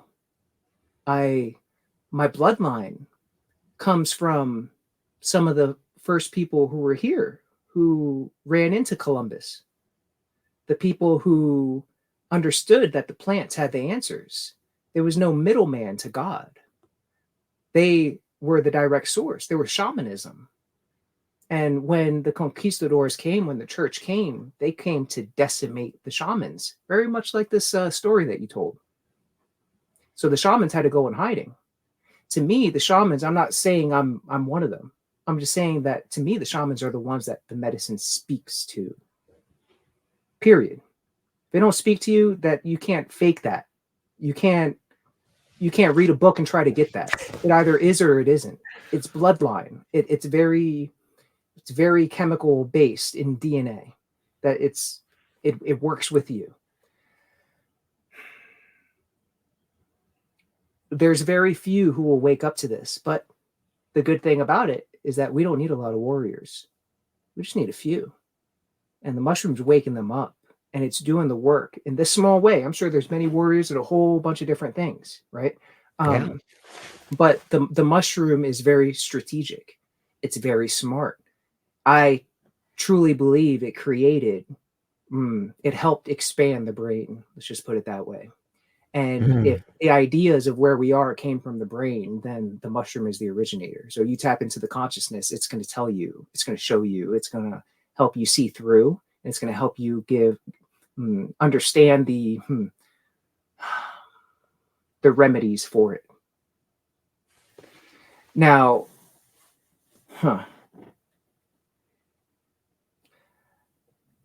is it about creating a tribe, a community? I don't think so. I see it as the awakening of the warriors is to awaken and then to disperse, to be the mycelium that can't be found, right? To be the invisible people that understand the game they're in, to understand what happened from the past and that nothing has changed. It's just, it all has a brand new mask on it. But it's being run the same way. But everyone, they know how to penetrate ideas and dull people and have people care more about sex and cars and random shit instead of understanding what the hell is happening right now. Distractions. A lot of distractions. But to me, it's about the awakening of the warriors and about all of us dispersing and awakening the other ones. Because when the warriors awaken, they listen and they do what's necessary, and they found the way themselves, and then they go be examples. And that's the virus that you can't find the beginning of. That's the virus that lives and penetrates the matrix. That's how I see kind of myself, is I'm the virus to this thing. I'm the virus to this computer program that's being run. How I infiltrated, I don't know. Is this me that's running it? Remember I said I had to let myself go and let this thing in? A lot of people are scared of that because they're dogmatically conditioned. They're like, oh, is this the devil? Did you make a deal with the devil? You see, they're dogmatically constructed to not even see the truth of it. So to me, that was like, is that the program that they put in the beginning to scare us from finding it ourselves? I don't know. For me, I questioned all those things and I went to go find the answers myself. What was pulling in me to go do it? I have no idea. But I don't know if that answers your question. No, without a doubt. Without a doubt. But I hope it not only answers my question, like I hope it answers the question of people who find themselves on the cusp of giving up. Because I want to go back to something you said earlier. I think people that find themselves contemplating suicide, or maybe they find themselves with a knife in their hand, fucking rope, whatever your passion or your poison is, or how you think you're going to do something. My message to you is that congratulations. Fucking congratulations, man. You've wiped away the conditioning. You know what I mean? Like, that's what people should think when they find themselves on the edge of suicide. And you don't think about this till later. But hey, that is awakening. When you get to a point where you're fucking ready to die rather than continuing doing what you're doing, congratulations. You fucking made it. Like, that's it, man. Like, and I'm sorry that I wish more people that wouldn't follow through with that, but they would see that as graduation. Because and maybe that's the dark night of the soul. Maybe that's what it means to be chosen. Maybe the final test is, are you going to do it or not? You fucking already did the work. Now you're going to kill yourself, or are you going to fucking come over and be part of the team? Right. You know, and like, goddamn it makes me want to cry to think about that. But, you know, that is it. If you find yourself at the end of your rope, it's because it doesn't make sense. It's because it is all bullshit. And welcome to the team. Get the fuck over here and start fighting. Right? Absolutely. But you have to break free of the conditioning. And maybe you're 15, maybe you're 50. I don't know. Everybody gets there at a different spot. But if you find yourself there and you're listening to this, or you know someone that is, you should fucking give them a hug and tell them congratulations. You fucking made it, man. Absolutely. You did it. Absolutely. And you can't break free from the conditioning until you accept it. Yes. And that's the being honest. That's the looking in the mirror saying, oh shit, I'm conditioned. Okay, I want to kill myself because I've been conditioned a certain way. I've been programmed. This isn't my programming. I had no control of the thoughts I was fed, of how I was raised, of what I thought was important. Now I have an opportunity, because I don't care. I'm willing to get rid of myself. Before I do that, let me just live life my way. Let me program my own mind. Let me do the work I need to do and see what happens. Because if it's shit, then fuck it. I can always exit out. Whatever. Yeah. I can always do it. but let me finally put the work myself. But a lot of people don't have that education, right? So they might be, especially if they're thinking about committing suicide. Luckily for myself, I never, ever, ever believed in pharmaceuticals. So I never put shit in my body that dulled my awareness. I never ran away from my feelings. I fucking faced them head on. No matter how deep it was, no matter how I felt about it, I felt my feelings. I didn't take anything to dull it. I didn't put any chemicals in my brain that helped with this, but then fucked up this. Dude, that's all bullshit. That's all gonna make you commit suicide, because you're gonna be like, fuck, dude, I'm feeling better, but then I don't, and then I do, and then I don't, and then I don't know what to do, and I'm trying to meditate, but I can't even meditate. How do you meditate? Well, dude, you're on pharmaceuticals. How the hell do you meditate? You know, it's common sense, but it's so simple, yet it's so difficult, you know? And a lot of that conditioning, what I find is with deep psilocybin intentional journeys, a lot of that can be reversed. Yeah. A lot of that can be helped. You can start to gain the awareness to be like, okay, this is what I can do. Okay, this is my superpower. I never knew what my superpower was. So I never knew what my purpose was. I wanted to do something that was purposeful, but how the fuck could I do that if I didn't even know why I was supposed to be here? What am I supposed to do? What am I good at? What did I care about when I was a kid?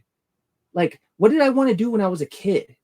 Now let me find a way to, like, how can I do that but help people at the same time? And how do I make something out of that? Because that's something I'll be passionate about. That's something I'll stand behind. That's something I can love. You know, that it's so simple. It's just people need to be guided. And unfortunately, that's why I say you can only go as far as your facilitator has been. I contemplated suicide. That's why if I integrate with someone, we can have these conversations. I can help them get out of that hole. Yeah. You know, we can find their superpower, their idea, and create something out of it, out of thin air.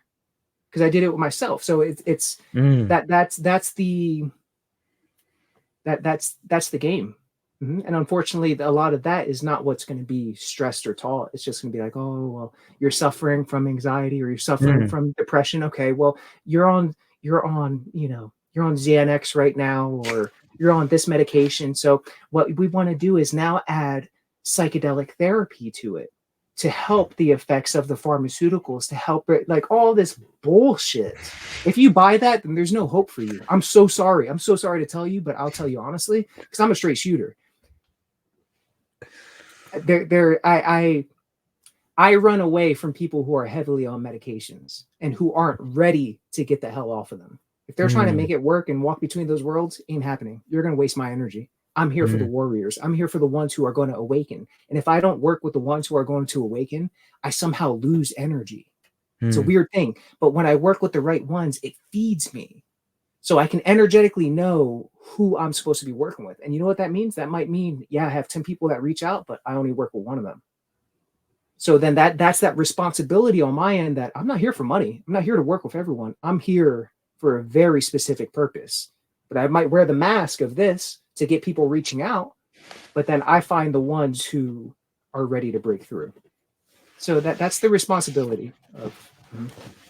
Oh, I like that. I see a comment. Yeah.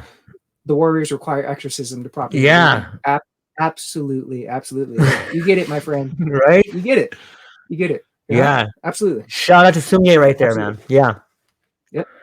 On some level, maybe that's, maybe the exorcism or walking up to the edge, and maybe when people contemplate suicide, they are actually killing off the conditioned part of themselves. Maybe that's what that is.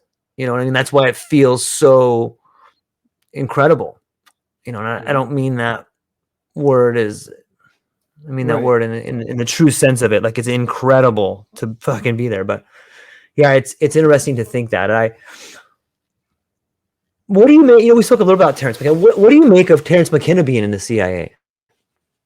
He wasn't in the CIA. I think he was definitely followed by the CIA. In some of his books, he's I believe it was True Hallucinations. He was explaining how he did a talk in Colorado Boulder, and how I don't know, he had a conversation with, I believe, the speaker of it, but he went back to his hotel room or whatever, and he can hear like strange language being spoke next to him. So you could tell it was some feeling that it was KGB or it was something. But I know for a fact that he was followed. They were interested in his knowing because they know. They know. That was more affirmation for myself. When someone has a truth that resonates, and that truth isn't mainstream, that's the fucking truth. If it don't go mainstream, there's a reason. There's gatekeepers. So it's so simple. When you see it, you see it. I strongly feel that he was one of the very few that was that got a deep download with the medicine, who was shown what it is. And like you said, you could teach everyone this, but is there going to be evil, or some people going to use it wrong? Everyone can understand the knowledge, but the mushroom chooses who it speaks to. And like he said, if you don't have a pure heart, it ain't going to speak to you. It knows who it's working with. It knows who it's choosing. It's not a vegetable. Okay. Like, you got to move past that. You have to understand, where did this come from? Where did the spores actually come from? Because spores are covered with a material that's strong enough to withstand space. So where did they come from? Were they just sporadically flying around, or were they sent here? And what is it? Is it a technology of some sort? Because if there's a consciousness that you can tap into, what the fuck is behind it? What's communicating? And why is this the message? And why is that message resonating with other people? And why during this time? And so you start to question all these things, and then you're like, damn, is this in my mind? Is this my ego? Is this me having ego inflation, or is this that? It's like all these labels start to come up, all the programming to keep you from accepting what the fuck is. So you play those games and you navigate through it, and then you just one day decide, this is what it is, and no one can tell me otherwise. I'm not going to go preach it to everyone, but there's going to be few that accept who I am, that I can speak to, like you, and stuff will naturally get out there. And if it's meant to, someone's going to hear it, someone's going to listen to it. It's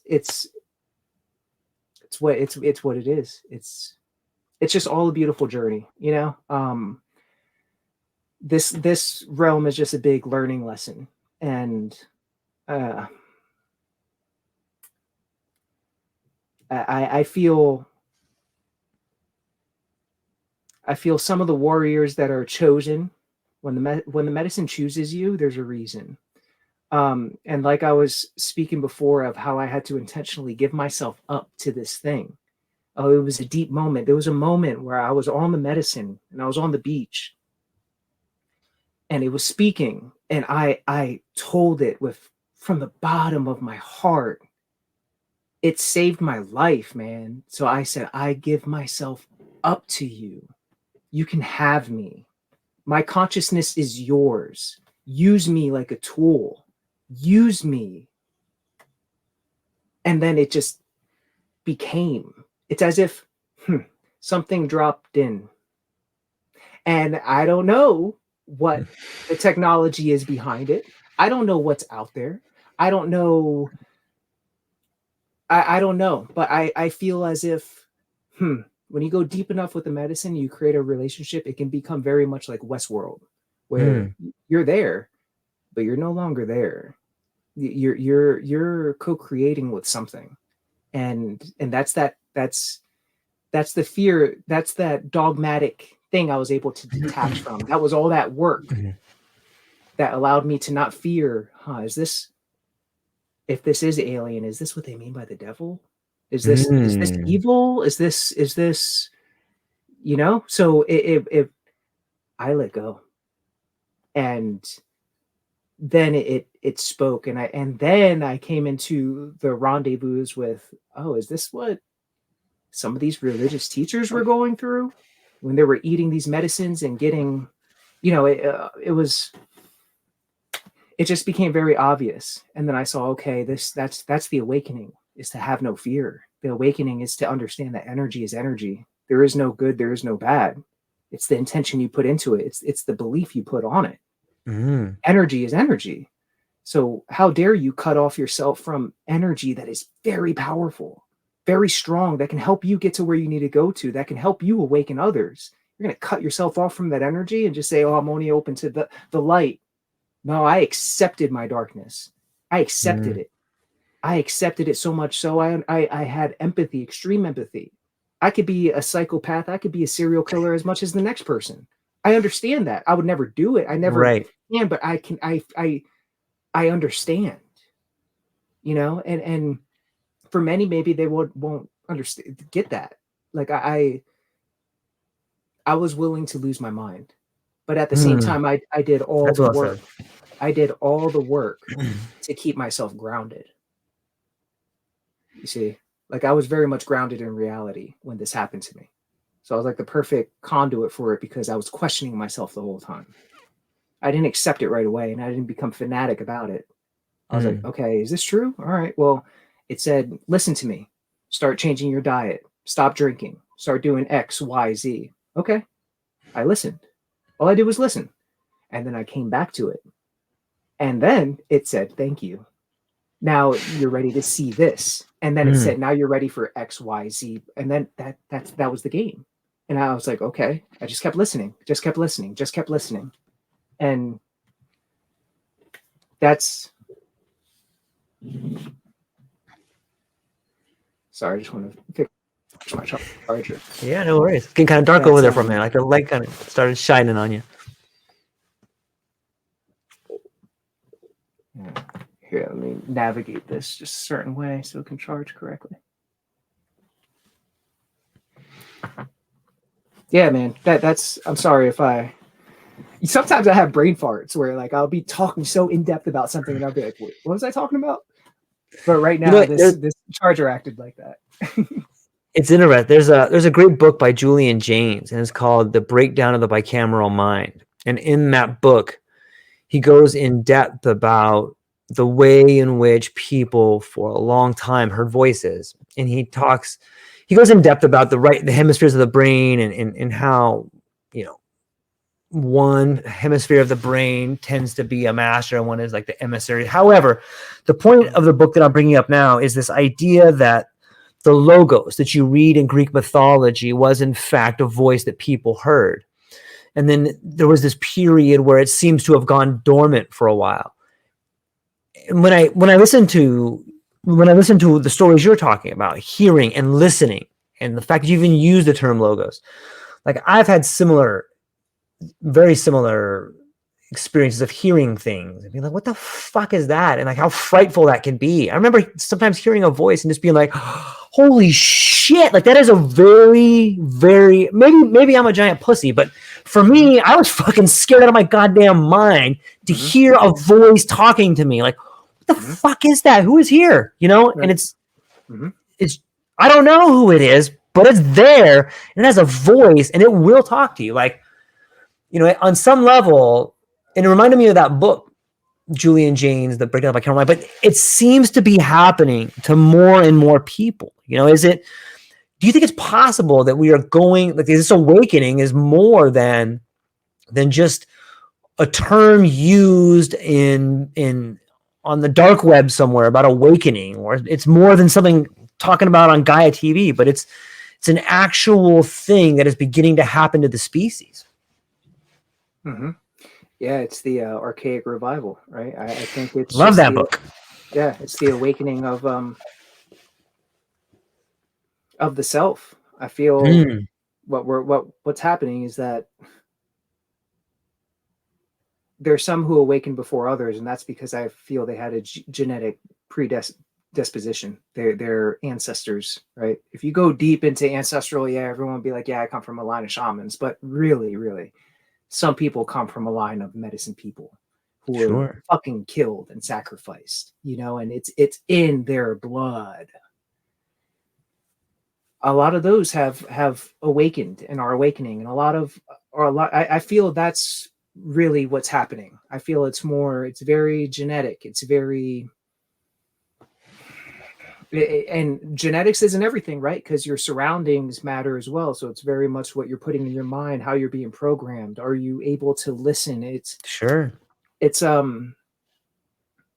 Yeah, man. But at the same time, it's like the word awakening and all these things, I'm so detached where I'm like, who created these terms? CIA could have created all the shit, all the vocabulary we know, A, B, C, D. Who the fuck created that? Why? Language, right? Why is there numbers behind it? Because the language we speak keeps us trapped in this world that we can't even explain the fucking big picture shit. We can't. There's no way we can. We can't put it into words. Why? See, you start asking these questions, then you really start to detach, because then you start to see clearly, dude, the whole fucking thing was rigged for us to keep from this connection. And when you see that it was all rigged to keep you from the connection, that's when you take it very fucking personally to make that connection. Period. Like a warrior. You get serious with yourself and you're like, I'm walking this path. I don't give a shit what happens. I don't care what happens. I'm walking this path. And when you do that, it knows your intention. It knows your sincerity, and it's not going to let you fall. And if you do fall, you've already prepared for it, right? You've already taken the idea of like, look, this could be it. You know, it's fascinating to think. I'm excited for the future, you know, and I really think, and I'm really hopeful that more people choose to become like the best version of themselves, whether that's maybe taking some baby steps and stopping drinking, or whether that's, you know, starting to read maybe some Alan Watts, or maybe just take time to turn off whatever the step is, man. I think that we're going to see a lot more people beginning to become the best versions of themselves, and watch out when that happens, man. I think that I hope every one of us gets to a level of understanding how dangerous we are, because I think there's real power in that. Like when you begin to understand that you're dangerous, that means people are afraid of you. And they should be, right? People should, on some level, people shouldn't feel threatened about an individual walking into a room, but there should be like a healthy dose of awareness of danger on some level. I mean, I don't want it to be like overpowering or something like that, but everyone should know that person next to you is capable. You know, however people want to define capable, but I wish more people would understand how capable people are. I love the idea of language too. I'm glad that you brought that up. You know, language is so limiting, and I think that that's something that people find on a deep trip through the world of psychedelics, is just how limiting language is. Like, it's pretty limiting. We really don't have the ability to express ourselves in ways that are meaningful, right? Yep. The more you talk, the further away you get from it. Yeah. It's interesting.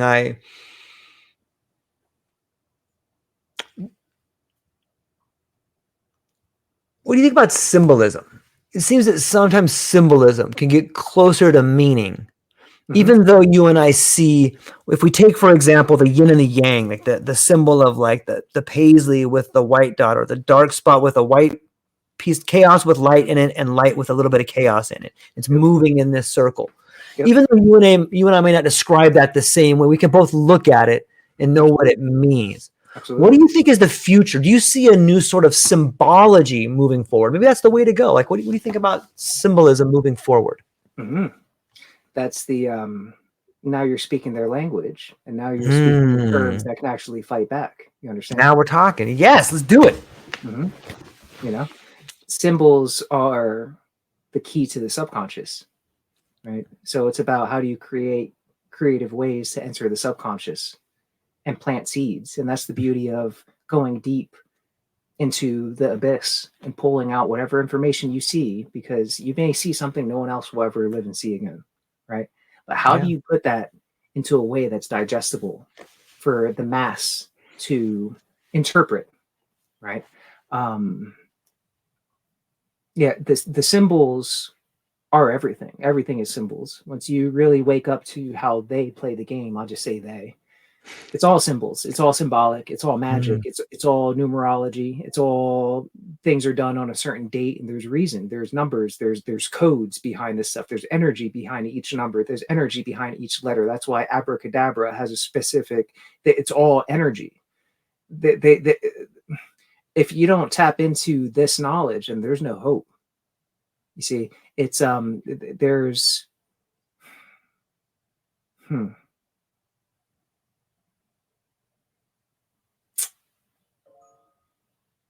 How do you create your own symbols? You know, that's to me, like an idea is a symbol, you know, an idea. We say we're dangerous. Our most dangerous aspects of ourselves is our mind. It's our ideas we come up with, right? And that's why I mention, I feel as if I'm a virus to the matrix, because I feel like this idea is maybe far out, but it flips the whole thing on its head. It makes you question everything. So even if it's not true for you, if you ponder it, it'll make you question some stuff. And that's the value of the idea, right? The symbols go deep, man. Symbols go so deep I can't even comprehend half of them, right? Because I don't have the education to comprehend them, right? This is going into secret societies and stuff. I mean, there's symbols right in front of our faces. There's logos that have symbols on it. It's so deep, and it's right in front of our face, and that's the karmic energy of it. That's why we can see them as evil, but they're never punished. It's because they're not doing it behind our back. They're showing you, but yet you still follow. So it's their energetic karma is out of it. There's no foul on them. It's up to you to find out. If you don't find out, that's your fault. We'll welcome here if you come to the other side. And the other side is a choice, a decision to see. But if you don't see, then you're in the mix of the illusion, which is fine, because now you're just a cattle in the game. And that's how they see us. They see us as cattle. And if you think a certain way and you're stuck in the matrix, then, you know, that's why they have zero empathy. They see you as an animal because you don't have the awakened intelligence to see. Like, what? I'm not intelligent. I didn't fucking go to Harvard. How do I find this out? Right. You know what I'm saying? I'm a normal person. I made a decision to follow it. I gave up fucking chasing tail. I gave up drinking all the weekends. I gave up all that shit at my prime. Why? I'm not scared of it. I know, I understand creation, that there's no energy in that for me, but I know if I want it, it's there. You know, it's here. It's creating.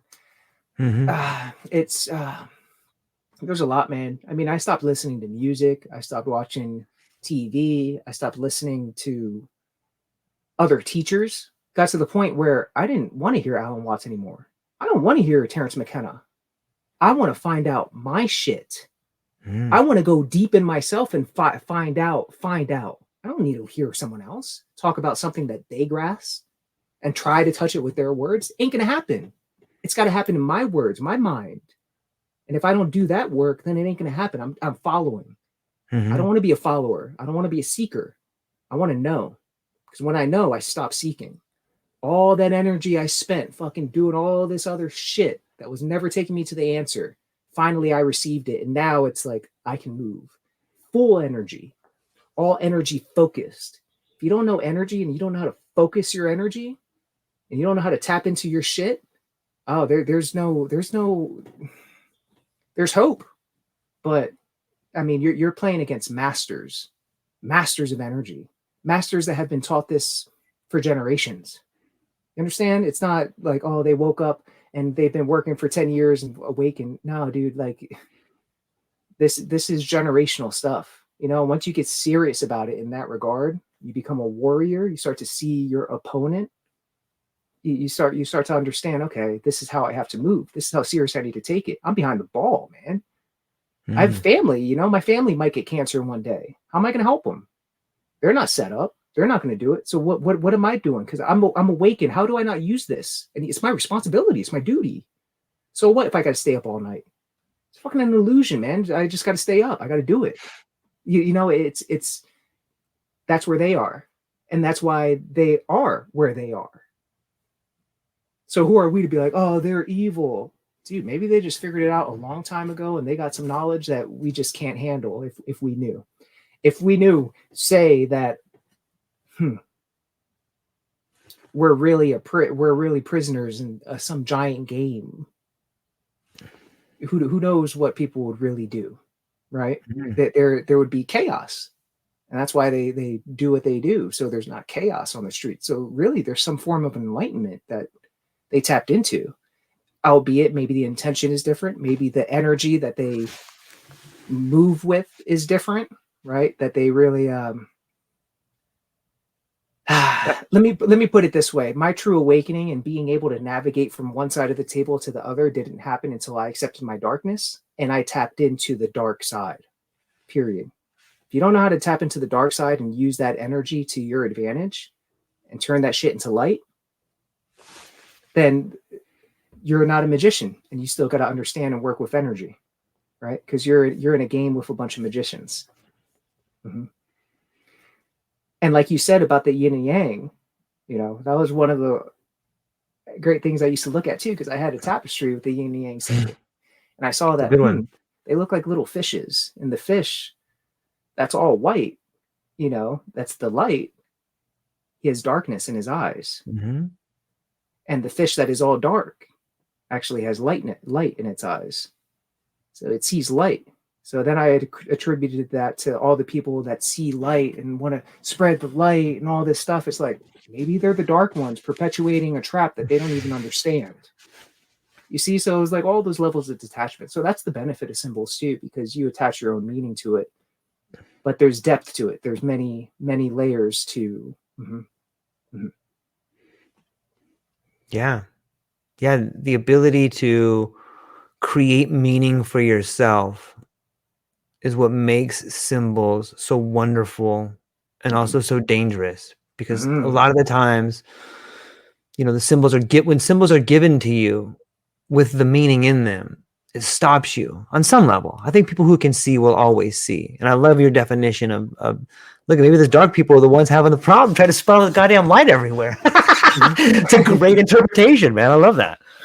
But yeah, it's interesting too. And I also like the idea of the virus. I like this.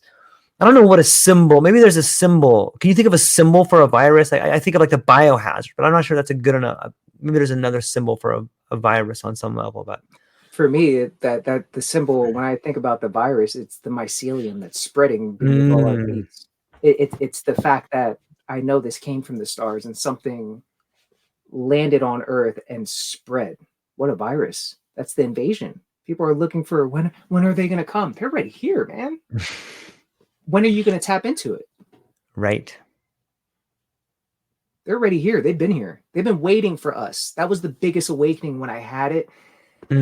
I felt, I went right to the balcony and I looked outside. The stars were beautifully and clear and I had tears running down my face because I felt them looking down. They were looking down, so happy, so grateful, saying, welcome to the family. We are so grateful that you've awakened to who you are. I love that. And then I didn't need to do CE5 anymore. I didn't need to try to meditate, to try to visualize and see something for my own validation. I knew I don't need validation. If you need validation, you're dead in the water because you're looking for someone to validate it, and then you're going to be manipulated. Find the way. Go deep within, find the way, man, because it's there. Everyone's done it. All the teachers that you listen to, they did the work themselves. That's what I learned. That's when I decided to stop listening to teachers. It was time for me to do the fucking work. And now that I did the work, now it's like, oh yeah, I am the one writing the books. Ego aside, it's just, dude, you want to get to the other side, do the work. And that's the whole thing. That's why they're like, that's the whole thing. But it's like, how do you do the work? Because for me, it was so hard. I wanted to do it. Like I wanted to be on this side, but I just couldn't do it. The mushroom helped me get out of my way. And that's why I'm here. If there's someone listening that's like, fuck, dude, I'm there, man. I want to do it, but I can't get to that side. I'm in my way. I'm in my own way. That's why I'm here. I'm just here to help people get out of their way. So so they can follow, not me, but follow the voice. I'm here to help them interpret and hear the voice. Because when they hear it and they get the confidence to follow and build a relationship with it, right? That's what microdosing is. Microdosing isn't just so, oh, I want to feel a little creativity. No, dude, you're supposed to go deep on the medicine, hear that fucking voice, and then you're supposed to microdose so you come in communion with that voice. That voice becomes ordinary consciousness. It becomes you. So when you speak you're speaking from the mushroom. You're speaking for the mushroom. You're speaking for the entity. You're speaking for the virus that's happening. You know? It's just a different thing. And then you mold in perfectly. What a perfect mass.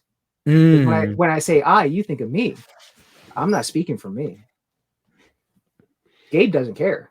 Gabe just wants to be. Gabe wants happiness. A little by himself on some land. That's it. Gabe doesn't need anything else. But the mushroom's doing work. The mushroom's here on a mission. What that mission is, I'm not gonna Change. pretend I know. Change. I don't know the grand game either. And I don't think you can know. But you can know that you have a fucking position to play. Right. You be welcome on the team when you're ready, right? Right. And it's a funny thing because I got a reading. Someone gave me a free reading for I don't know, she's a psychic or something like that. And I'm very, detached from all of it. Open to all of it at the same time. Sure. She was like, she's like, oh, you've been here many times. Like you have raw energy. You have energy of the sun god. Like you've lived thousands of lives here. Like your time's up here. And I have family who, I'll connect this whole circle. I have family who lives through experience. They need to experience. They need to hit their head against the wall to be able to learn. I didn't have to do that. I looked at those who understood around me and I tapped into it. And then I jumped in from there.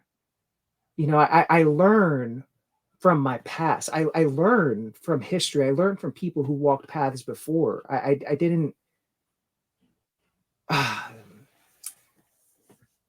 So it's a very thing. I just tie that in because I'm not one who needs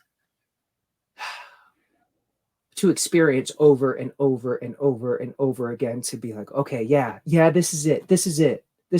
And then you forget again and you're like, wait, this is it. How much energy are you wasting? It's like, just fucking wake up and decide. Once you make a decision, life works for you, man. But you got to make the decision. A lot of people don't want to make the decision. They want to be able to, well, what if I'm wrong? So you already lost. You're done. And that's the hard thing. So if you don't control your mind, if you don't have mindfulness, if you don't intentionally use mindfulness, I didn't meditate just to meditate. I was meditating to get to a clarity in my mind. I was reprogramming my mind with affirmations every day. I was using all of my time to my advantage. And then lo and behold, it just happened. And then I realized, wow, that's the benefit of sharpening your axe. A lot of people are just running around with an axe, chopping down trees, and they're chopping a lot down. But then over time, it gets doled out. And they're like, what the hell's happening? They never learned how to go to work on their mind. I'm not talking about working out. It's much different. They haven't sharpened this, so that there's awareness that's just lacked. And, unfortunately, when you walk that path, like for myself, when I was reprogramming my mind and really getting my mindfulness right, I didn't notice the benefits, the true benefits, until fucking years down the road, 10 years down the road. It didn't connect. Like, holy shit, that's why I walk this path. It at first it was like, yeah, it felt good. I would, feel connection with everything. That's cool. It would last for a little while, but I still had my thoughts. I still had the truths that were in me. Like, dude, you're not doing what you need to be doing, man. You're not at where you need to be at. You can do so much more. You're so much more valuable. You are meant for something great, but you got to find that, man. And so it helped me stay grounded, but I was always honest with myself. I always thought I was a dreamer and an optimist, but I learned with the mushroom how to be a realist, maybe even somewhat of a pessimist, because I'd rather be completely honest with myself and honest with the world around me instead of having false hope. Because once you're honest, then you can create a solution for what the fuck is happening. If not, you're all wishy-washy, and they want you to be that way. That's what I learned. But that's just my life experience, and that's why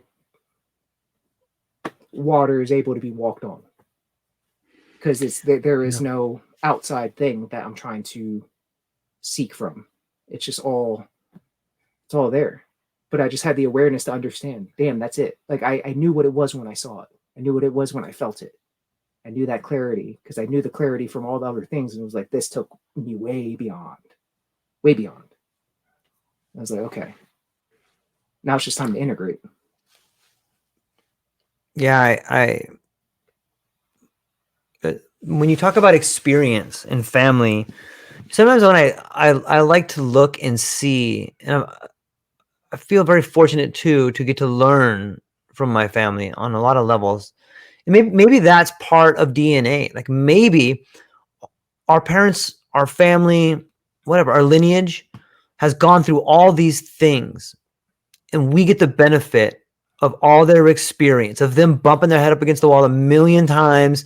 Maybe we are the great recipients of that language being the language of DNA that gets transmuted to us so that we get to be in a position where we do feel like or maybe we are, I hesitate to use the word awaken, but like you get to see things that they didn't see.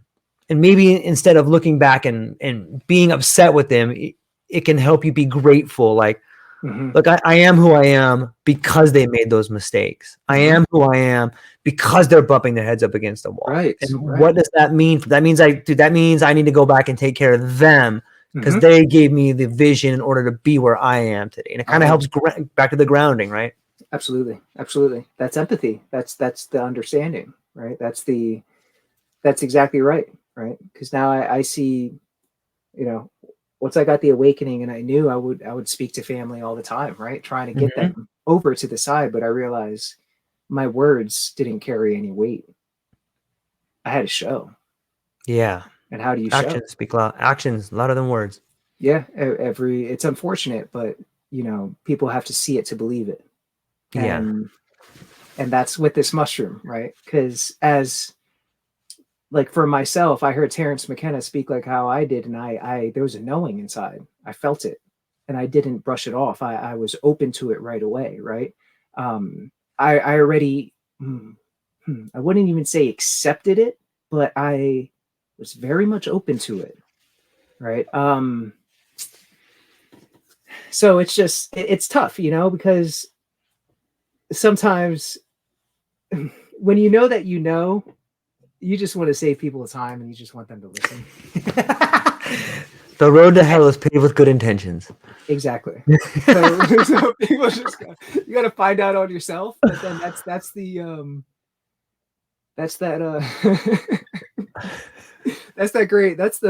paradox of it, man. That's the great paradox. Because you're like, man, dude, because I use that family example because you talk and you share, and people got to see it to believe it. And even when they see it to believe it, they still think they can find it on their own, and they can. But as a medicine man, you can see where they're at in their way. Like me energetically, I can speak to someone and ask them the questions. Then I can see where they are. I can energetically see what's in their way and what needs to be done for them to get out of it. So it's like a very intuitive thing. Do you think that's because they're a different version of you? Absolutely. They're all me. I'm speaking to myself all the time. So that's the awakening of it. Yeah. Right. Absolutely. Absolutely. Absolutely. Yeah. That's the idea of the mirror. I think Carl Jung gets into that, where, you're looking in a mirror. And what's been really helpful to me, and maybe this will be helpful to some other people, is that I came to a point in my life where I was super mean. People that have heard my podcast are probably gonna be like, George, shut up with this story, but I'm gonna tell it anyway because it helps me. There's a guy at my work that used to be, and I was such a dick to him, and I was always mean to him. And one time, my other friend is like, "Why are you such an asshole to that guy?" And I'm like, "I'm not being an asshole. I'm just busting his balls, man. That's what you do." And like, "No, you're being a dick." I remember I came home that night and I had a pretty deep journey that night, and I thought to myself, like, of course, you start asking yourself questions about who you are and what you're doing in your life, and is this right? And the question of why comes up all the time. And I thought to myself, why am I being an asshole? And it was like a 1-2 punch. The first one was like, you don't like him because he's weak. And then it was like, you're weak. You don't like him because you're weak. And I was like, holy shit. That guy is just reflecting back how weak I am. And I hate that. So I'm being mean to him. Mhm. Then I had to go apologize to him and be like, I am super weak and I'm super sorry for being an asshole, man. You didn't deserve any of that. The guy was really nice about it. He accepted my apology. He's like, yeah, you've always been a fucking pussy.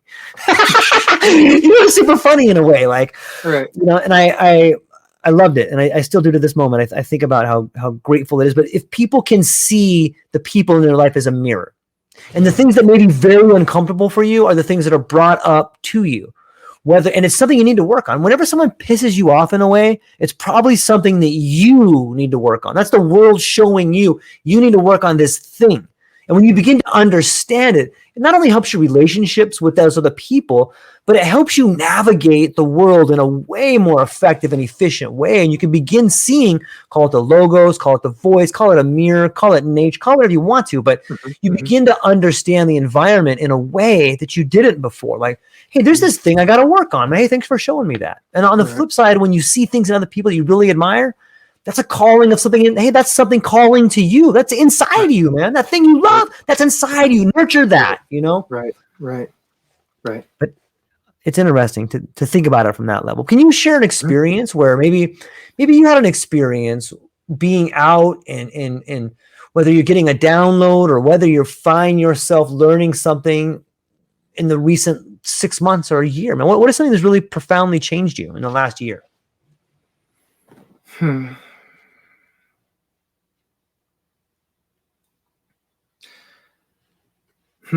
Well, what profoundly changed me and what I meditate on is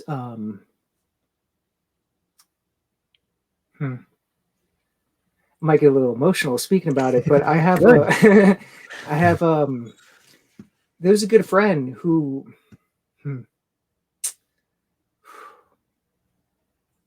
so the path of the warrior is a very lonely path.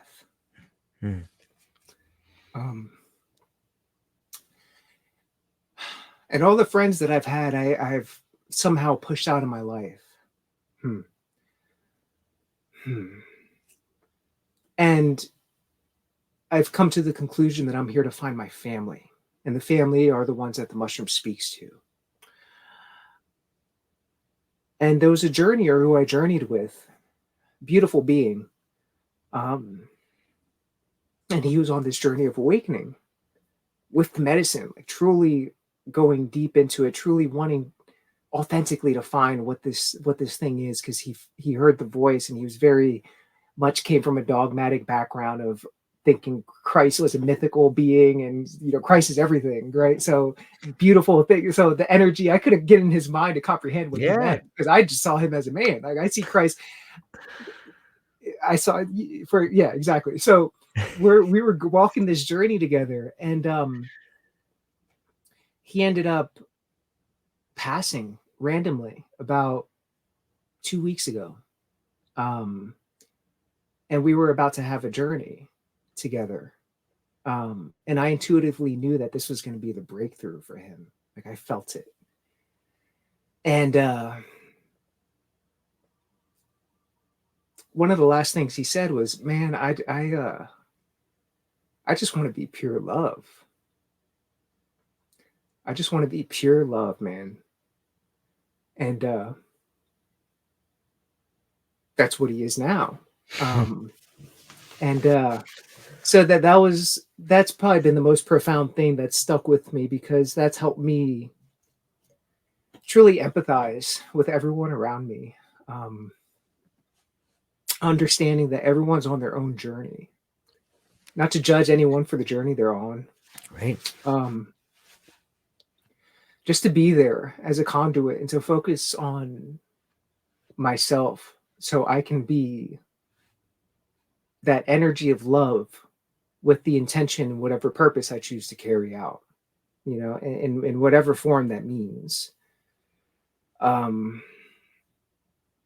It's just, and he left behind a beautiful family too. I got to have dinner with his family before he went. And I don't have friends. I don't make friends. I don't go out of my way to go have dinner with people. I don't do that stuff. I see a lot of that as a waste of energy. I'm focused. But I opened myself up to him, and he ended up passing. And a lot of my great friends pass. which is it's the way of the warrior, you know. But that was a very impactful.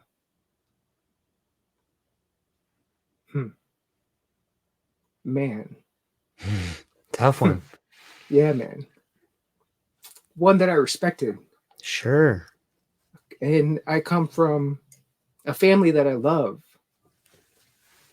but no men who I truly respected. Not even my father, because they all followed instead of creating and tapping into themselves. They all believed something else instead of walking the path, figuring it out, making it happen. And this is one who did that. You know, he's very extremely successful. Ran out like he was a fund manager. Someone I looked up to. And the mirror. As much as I looked up to him, he looked up to me. Yeah. So it's like what he had, I wanted. What I had, he wanted. Man.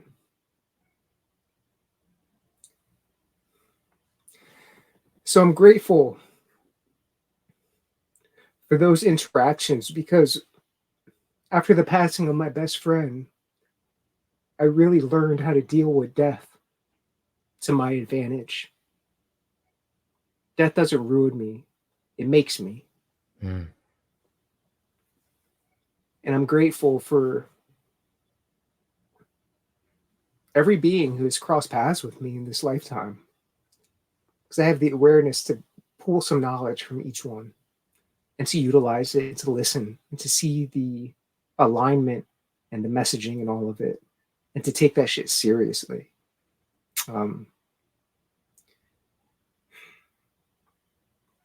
So now it's I'm on a mission, man. It's a lonely mission. And I don't know when it's going to be completed, but I gave myself up to it to make this mission happen. I know down the road I'm going to run into the others. Yeah. Run into the family, you know. I'll one day have a family of my own, you know. But I don't think about any of it because it's not time. And if it doesn't happen, it doesn't happen. But yeah, man, that was the most impactful for sure. That's still raw too, you know. Yeah, man. Thanks for sharing that, man. What was your friend's name, if you don't mind me asking? His name was Ben. Ben. Yeah. A strong name, man. Yeah. Arkansas boy. Yeah. Ben's just impacted all of us, man. Thanks, Ben. Yeah, absolutely. Yeah. Thank you for creating this platform, for letting me share. Yeah, man. I'm stoked that you did it, man. I think that there's a lot of people out there right now that they're trying to find their way. Same way you and I are trying to find our way. And I think that, you know, the people's voice resonates. And every story is like his own mythology. You know, we're getting to learn the mythology of Gabriel today in a way, and the mythology of George at the same time, man. Like we're like a couple guys that found ourselves on a path and we're taking a break, trading some more stories, man. Right. I mean, that's pretty awesome, right? Absolutely. Yeah. Absolutely. And so, Gabriel, I'm stoked, man. I really enjoyed the conversation today. And I love getting deep in conversations and challenging each other and then coming to this place where we're like, yeah, there's no this. And then all of a sudden finding this common ground, man. I love it, man. And I'm so thankful to get to see. I think you found the others, brother. I think you found the others, man. I think you're talking to them. I think that, you know, if we use the metaphor of the mirror, it's just we're looking at different versions of ourselves. And I'm thankful that you're helping people. And I'm thankful that you have the courage to stand up for what you believe in, regardless of what anybody says or thinks or does. And on some level, I'm glad that everybody turned their back on you, because that shaped you, man. And there's other people out there who are in the midst. Maybe there's still people that are going to turn their back on them. Yeah, they still want to believe, but those people are going to get their back turned on them. So our stories are probably some of the most important things we have. And when we share the most important things we have with other people, man, we make the world better. And that's what's going on here today, man. But before I let you go there, where can people find you? What do you have coming up? What are you excited about? Yeah, man. You guys can definitely find me at www.finallydetached.com. right now in the creation of some new stuff, new retreat that's happening. Have a bunch of books that you can find as well on finallydetached.com just to help. Oh, I think I lost you right there, man.